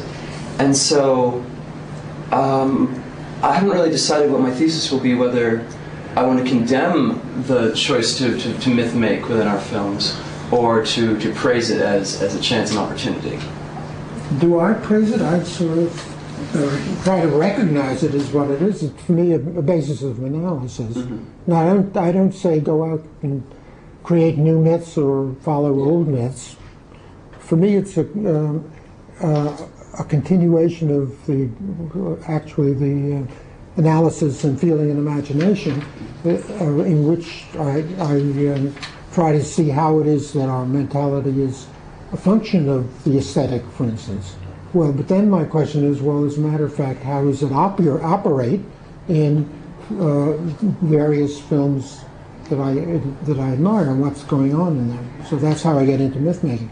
It's not that I want anybody to say you should be doing it or you shouldn't be doing it, or like in the song of Simon and Garfunkel, I'm not really making it, I'm faking it, right? That there is an ideal myth that you ought to be living up to. That's not my role in life. As I think my students will eventually find out, I never tell anybody how to live. I don't think that makes sense. At least it doesn't make sense for me to do that. You can tell that to yourself, but I can't. So that for me, the myths have a wholly different dimension. How does the worldview Cavell's book come into this? I don't know. It was just, it had a few sentences in it that were sort of inspiring more than any one thesis in it. It's an interesting book. It came out in 1971 at a time when nobody in this country, no philosopher, put it that way, no philosopher was dealing with film seriously at all. And he had the courage to deal with it in a way that was very, very important to many people, had a big effect. And I remember that I read it 3 times about the time it came out. And the first time I couldn't make head or tail of it. I didn't know what in the world he was doing.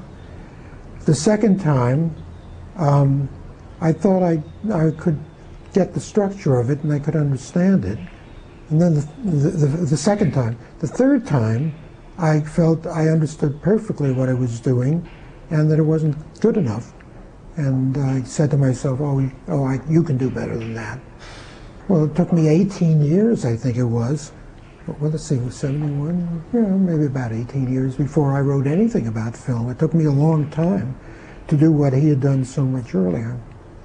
We've been friends from graduate school, so that, it meant a great deal to me because we were so much alike. And also, at one of the recent lunches we had together, he or I said, or we both agreed, that we were the last humanists in American philosophy. So there is a competition and also an affiliation. It's an important book. And Marion Keene, in fact, is in collaboration with another student, she was a student of Cavell's, with another student, have written a book called Reading the Worldview. I haven't looked at it, but it might be worth studying. All right, what are you going to do with all this? That's a problem. I haven't really nailed it down yet. I don't want to, I think, make some sort of like defining thesis whether I condemn like myths or not, but I do want to kind of explore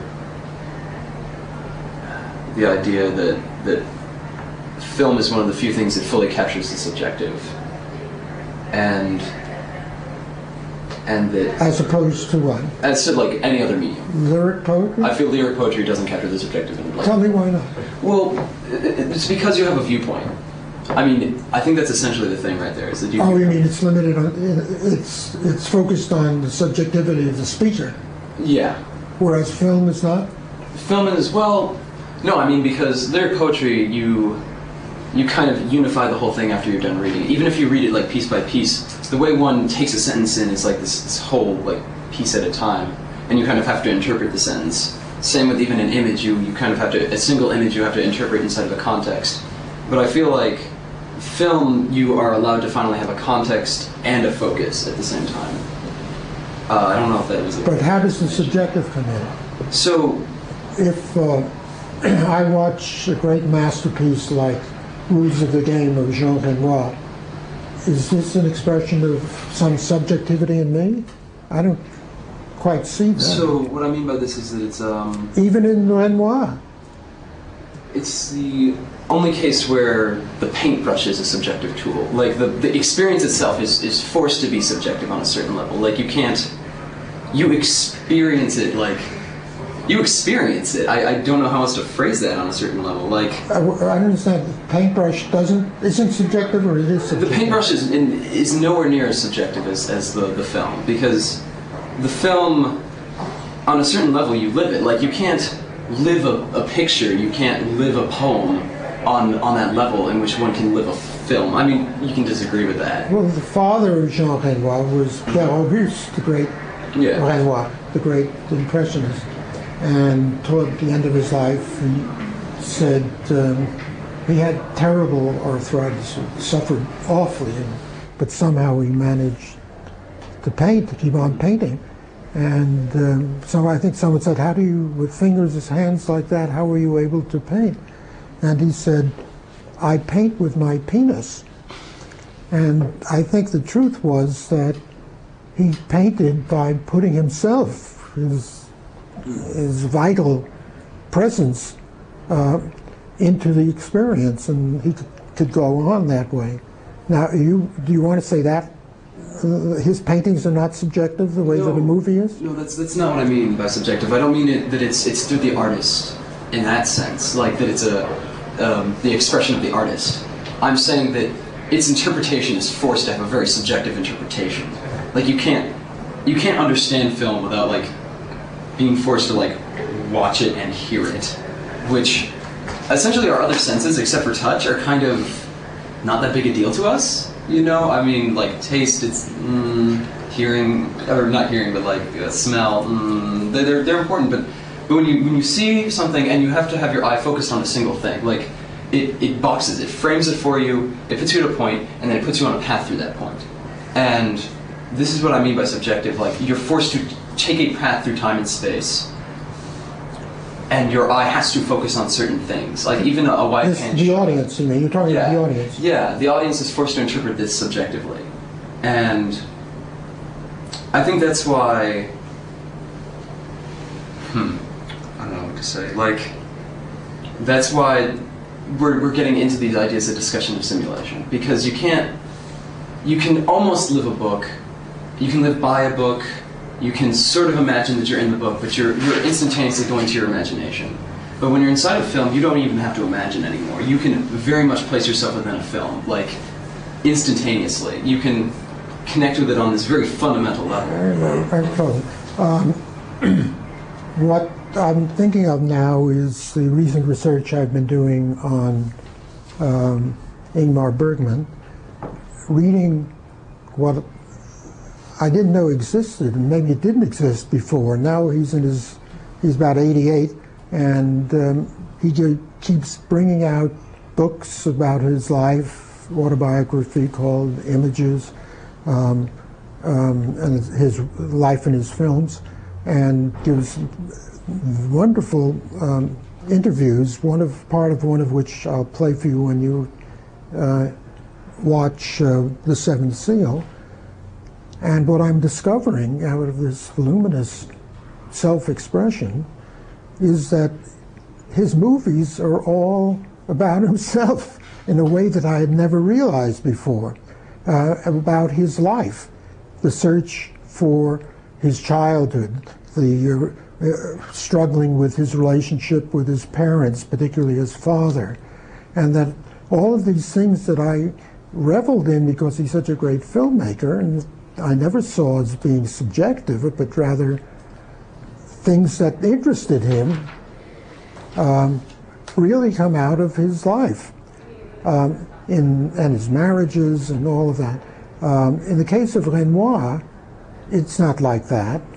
There isn't much about Renoir's relationship to his father, for instance, that one learns from his movies. There's that book I told you about,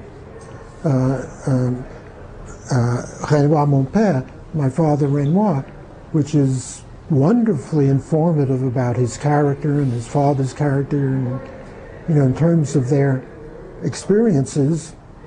I felt I got a great deal out of that book, but not out of the movies. Whereas now I realize one can't really appreciate Bergman's movies apart from all of these details that he keeps revealing in a very self-effacing, confessional way in his old age.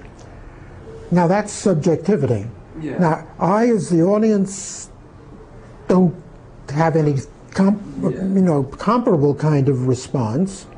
In the Seventh Seal and in Wild Strawberries, there are theological discussions about God's existence, God doesn't exist. They never affected me very much because I'm not troubled by that problem in the way in which Bergman was. But I recognize those as great movies, particularly The Seventh Seal, that element of The Seventh Seal. In its own way, I think Wild Strawberries is also a great movie, but in a different form. You mean it's getting time? No, Stop. actually, we have to excuse us because we have to slip Oh, I was out. hoping you would see the Hitchcock interview. Yeah. You don't have time if we were to stop now to do that, Bella? Okay, so I'm still trying to form some of my ideas for this piece, but I thought it'd be really interesting to examine the role of like the lead women in Lady Eve and Olive, because they both. There's been so much noise. Can I close the window? Yes, you can. Okay. Is that why it's so cold? Well, let's wait. It's so cold. You feel cold? Yeah, both of us have been shivering. I don't feel cold. Oh my god. The whole Well, it doesn't window's matter about me. open. Close the window. Close the window. I was wondering. I was gonna. I didn't tell him to open it. Go on, Bella. Okay. So I was thinking about exploring the role of the two women, Amelie and Lady Eve, and they both have a sort of inner conflict for the lady. Inner what? An inner conflict, like a struggle, and exploring how their desire to find love and be loved kind of helps them overcome the conflict. So for Amelie, she, ever since she was a little girl, she's always craved the feeling of, love from her father, the touch, just for her father to touch her, to show his affection. And as a result of that, the lack of that, she, kind of creates this whole crazy imagination that, we get to see throughout the movie. And for the Lady Eve, it's her identity as, being part of a card shark family. And so in their search for love, I suppose, they kind of, you see this struggle, and then in the end, their conquest of their initial struggles. So something along those lines. I kind of want to compare the movies. The point is that Eve emancipates herself from her family. She refuses to treat the sucker as nothing but once she falls in love with him, right? The way her father expects. And a wonderful exchange, remember, when she says, I think he's in love with me, and her father says, well, why shouldn't he be? What man would not be? That doesn't deter the father from wanting to cheat him and to get all his money. And he's horrified that his daughter should love him in a way that will prevent her father from getting his money. It's a kind of variation on the problem that Catherine has. In Catherine's case, the father is afraid that the lover will steal the girl's money, and in the Lady Eve, the father doesn't mind his daughter loving him or his loving her, but that's not going to stop the father from stealing the suitor's money, right? I think that's an interesting sort of play of the imagination along the similar lines, but one going in one direction, the other going in the other one. All right, then what are you going to do with this? Oh, but my point was that Amelie doesn't emancipate herself from her father. Right, she doesn't. He goes away, She doesn't and sort of he emancipate. disappears from the scene the way all fathers do when they die. But it isn't as if she is emancipated from anything. Okay, I guess that's a good point, but I was thinking more in terms of, so she searches for, this love or this passion, but she never achieves it, and then she develops this relationship with a glass man who kind of helps her realize that... Stops it? No, well, I think he's kind of a catalyst for her, self-realization, because, they discuss the one girl in the painting that... She completes it, yeah. Yeah, that he claims he can never get a grasp on, when what he's really doing is helping her understand her own identity. Right. So, I was thinking about maybe in that way she kind of is emancipating herself from, holding herself back from trying Well, Amelie is in conflict because there are two myths working in her. Mm-hmm. One is the myth of imagination, Right. being capable of anything, and she fulfills that. She's got a tremendous imagination. It isn't always moral, but it certainly is a consummatory gift that most people don't have. The other one is romantic love. To be able to fall in love with a man who will reciprocate and whom she can devote her life to. She's tried sex, you remember? What was it? She tried it twice, was it? Or, I forget, or once. We see her making love in bed, in the nude, right? And she looks at the camera and sort of indicates that it isn't much, it doesn't add up to very much, does it? Do any of you know the novels of Stendhal? Stendhal's the greatest, one of the three greatest novelists, I think, who ever lived, or at least was French, the three greatest French novelists. And his last novel is called La Miel. Miel is honey, and sort of as if it was Honey Girl or something. And the point about her is that she has a very powerful mind, very active imagination, and she hears about sex when she was a teenager. And so, but she knows that it's dangerous to go out and have experiences and experiment. So she hires the village idiot and goes to the woods with him and tells him to make love to her. And he doesn't quite know what she wants. He's sexually capable, so they fornicate, right? And after that, she says, is that love? And the line that recurs in the novel, and it's true to all of Stendhal's novels, and it becomes an important line in French literature, is "Ce n'est que ça." "Ce n'est que ça," meaning, is that all? Is that what it is? Is that all? So that's the experience that Amélie has with this unknown person, the male, that she's going to find out about love. So she's found out that sex in itself is nothing, at least for her. And it's not quite that she's bored, but that she is beyond it. And you know, it's like people making a big fuss about scratching their right ear. It's not a thing of any great importance. Nevertheless, she is a healthy, full-bodied young woman, and she naturally wants to have a romantic relationship, to be in love with somebody who will love her, and presumably go on and have a family the way she's supposed to.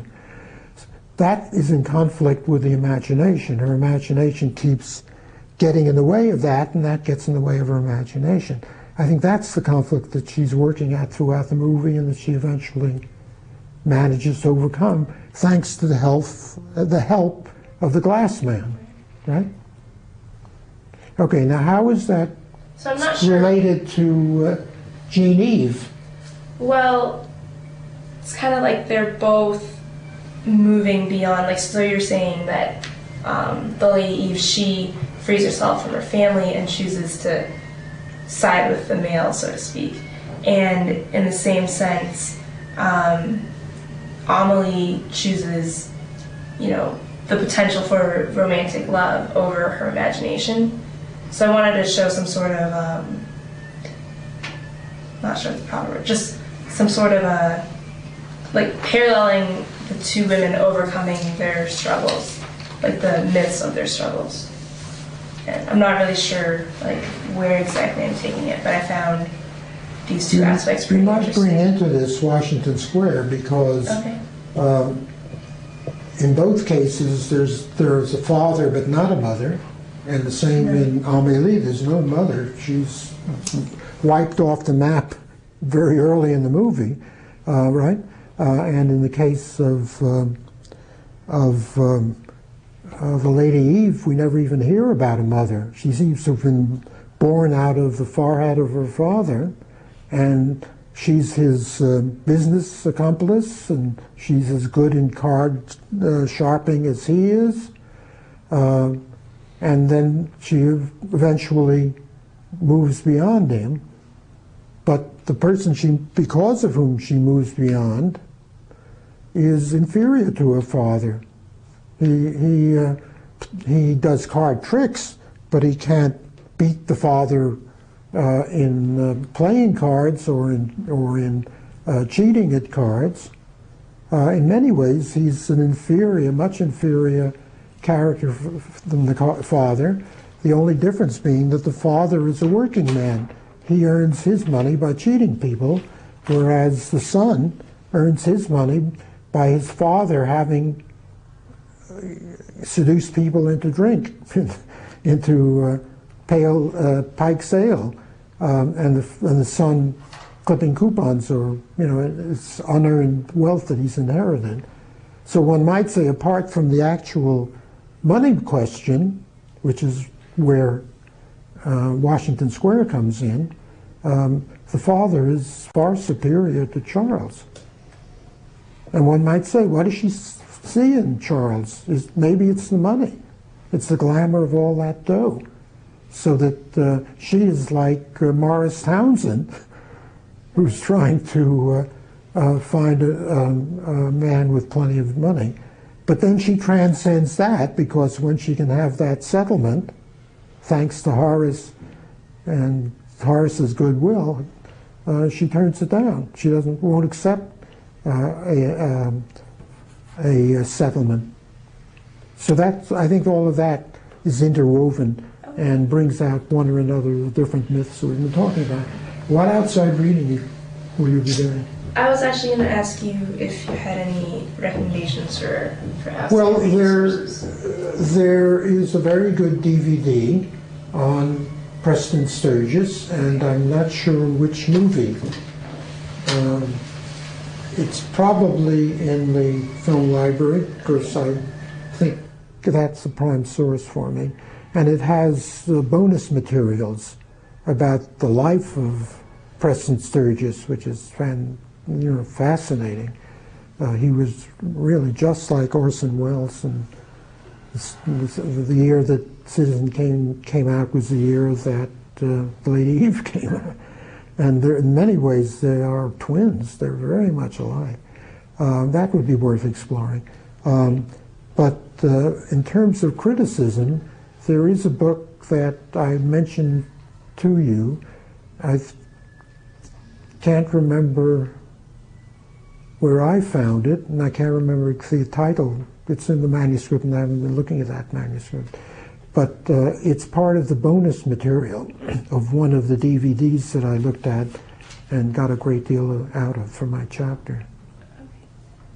So that would be one path to follow. Now, in the case of Josh, I'm still unclear what you're doing and what outside reading you're going to do. I think we stopped artificially. I was going to say, I was probably going to read part of The Worldview and look at that. Oh, that would be all right. The Worldview is fine. In fact, that's a whole book, and you only read it. I was not going to read the whole book. I was going to read just a part. Any substantial part from you work to chew at. Oh. Right. You seem to be interested in European thought, and Heidegger was the inspiration, according to the Bell, for that book. The words, the worldview, comes out of Heidegger. Yeah. So that might be of some interest. Okay. I read Heidegger at one time, and I don't get anything out of him anymore. Yeah.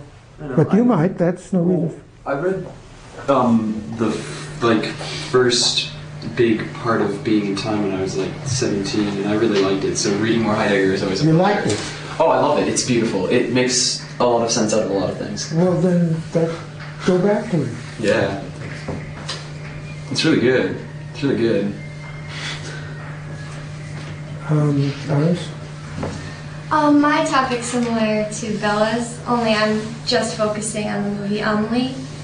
And I was really interested in, we keep mentioning about how imagination is one of the properties that she has that is keeping her from obtaining personal happiness, especially in the realm of, well, specifically in the realm of love. I mean, for herself, romantic love, or whatnot, any sort of love.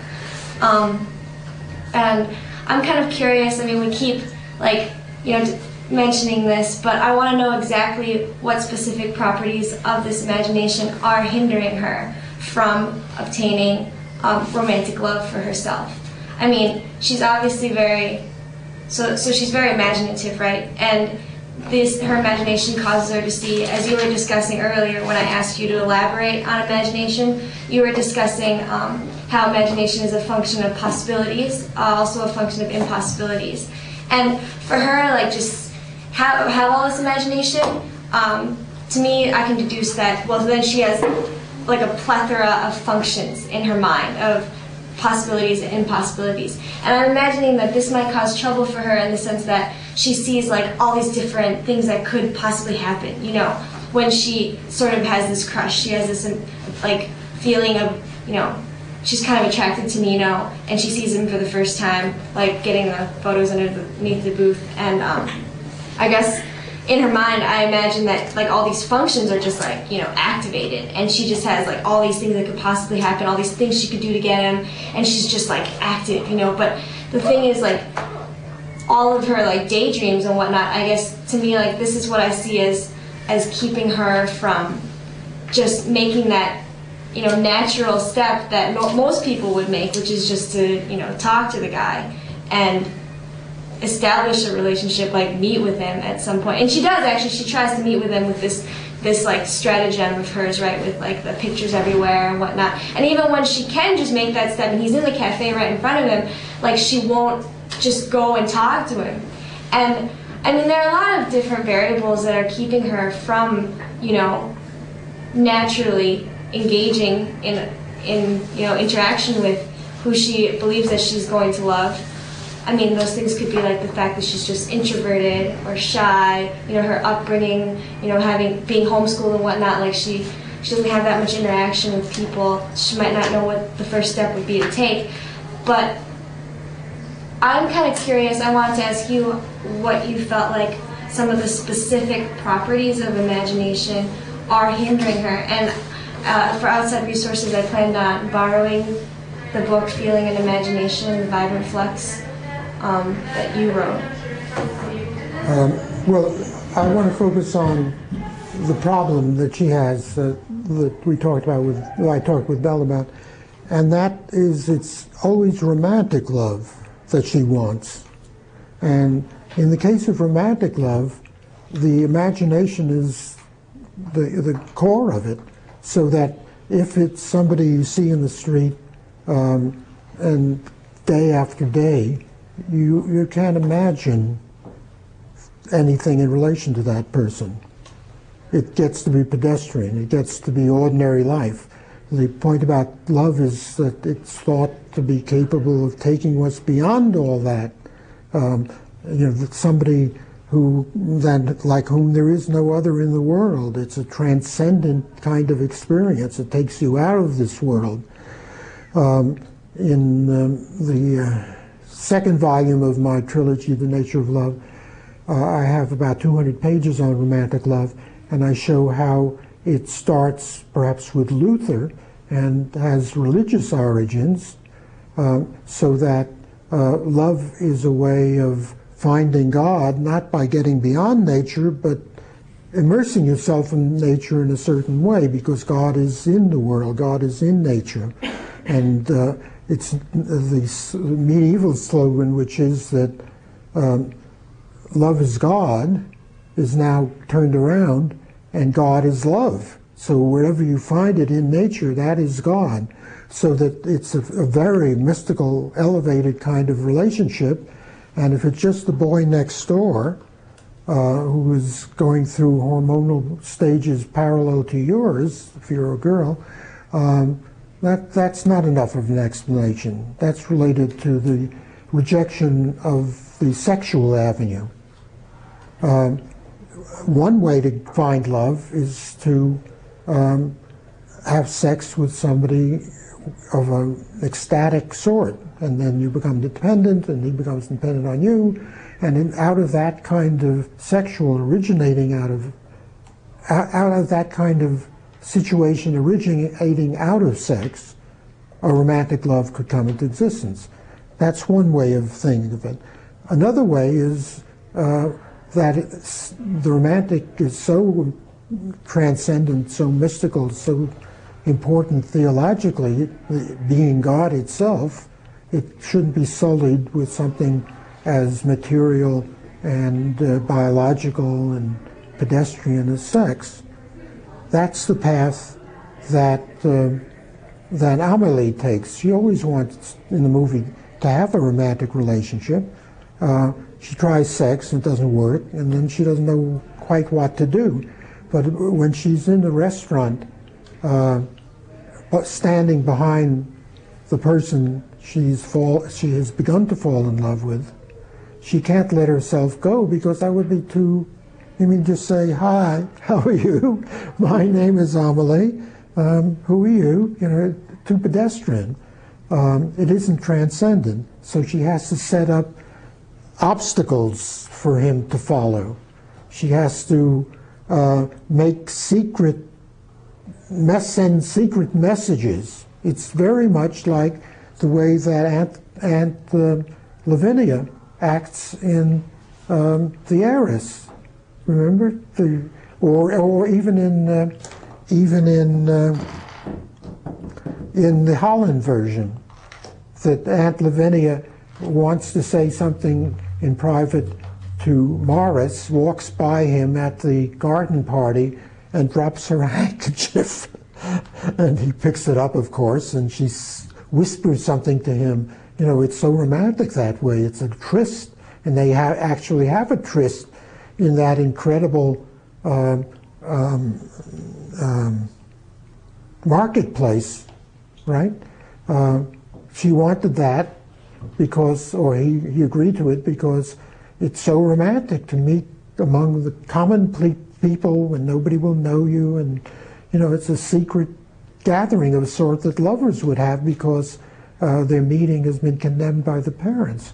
Now, she is a mature woman, not supposed to have love interests in this young man. She's the aunt of them, all of that. But she is foolish enough to somehow simulate a romantic kind of relationship. Now that's I think relevant to the case of Amélie. She hasn't got to the point of her emotional development sufficient to transcend the purely romantic, to have love with somebody that you're going to spend the rest of your life with. It has to be, you know, something fanciful, something hidden with messages and meetings and secrets.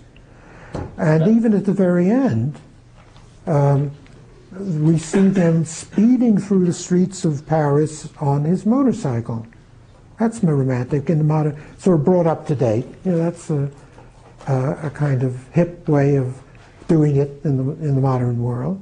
And so she gets that degree of the romantic love, but getting to that in view of her powerful imagination is a big problem for her. Professor? Professor? Pardon? Can I? We ought to stop right now. Oh. Because you won't be able, it'll be 5 o'clock. This way we'll have just the right amount of time. But with you, as with Bella, I'm eager to know what outside reading you're going to do. And maybe what I said there will be of help to you too. Use me any way you can. Send me emails if you want. You don't have to. But I'm very much concerned about your reading the assignment for next week, which means get a hold of the Cocteau one way or another, please. All right, now let's quickly go up to look at the interview, which you will love. Yeah, I was going to say...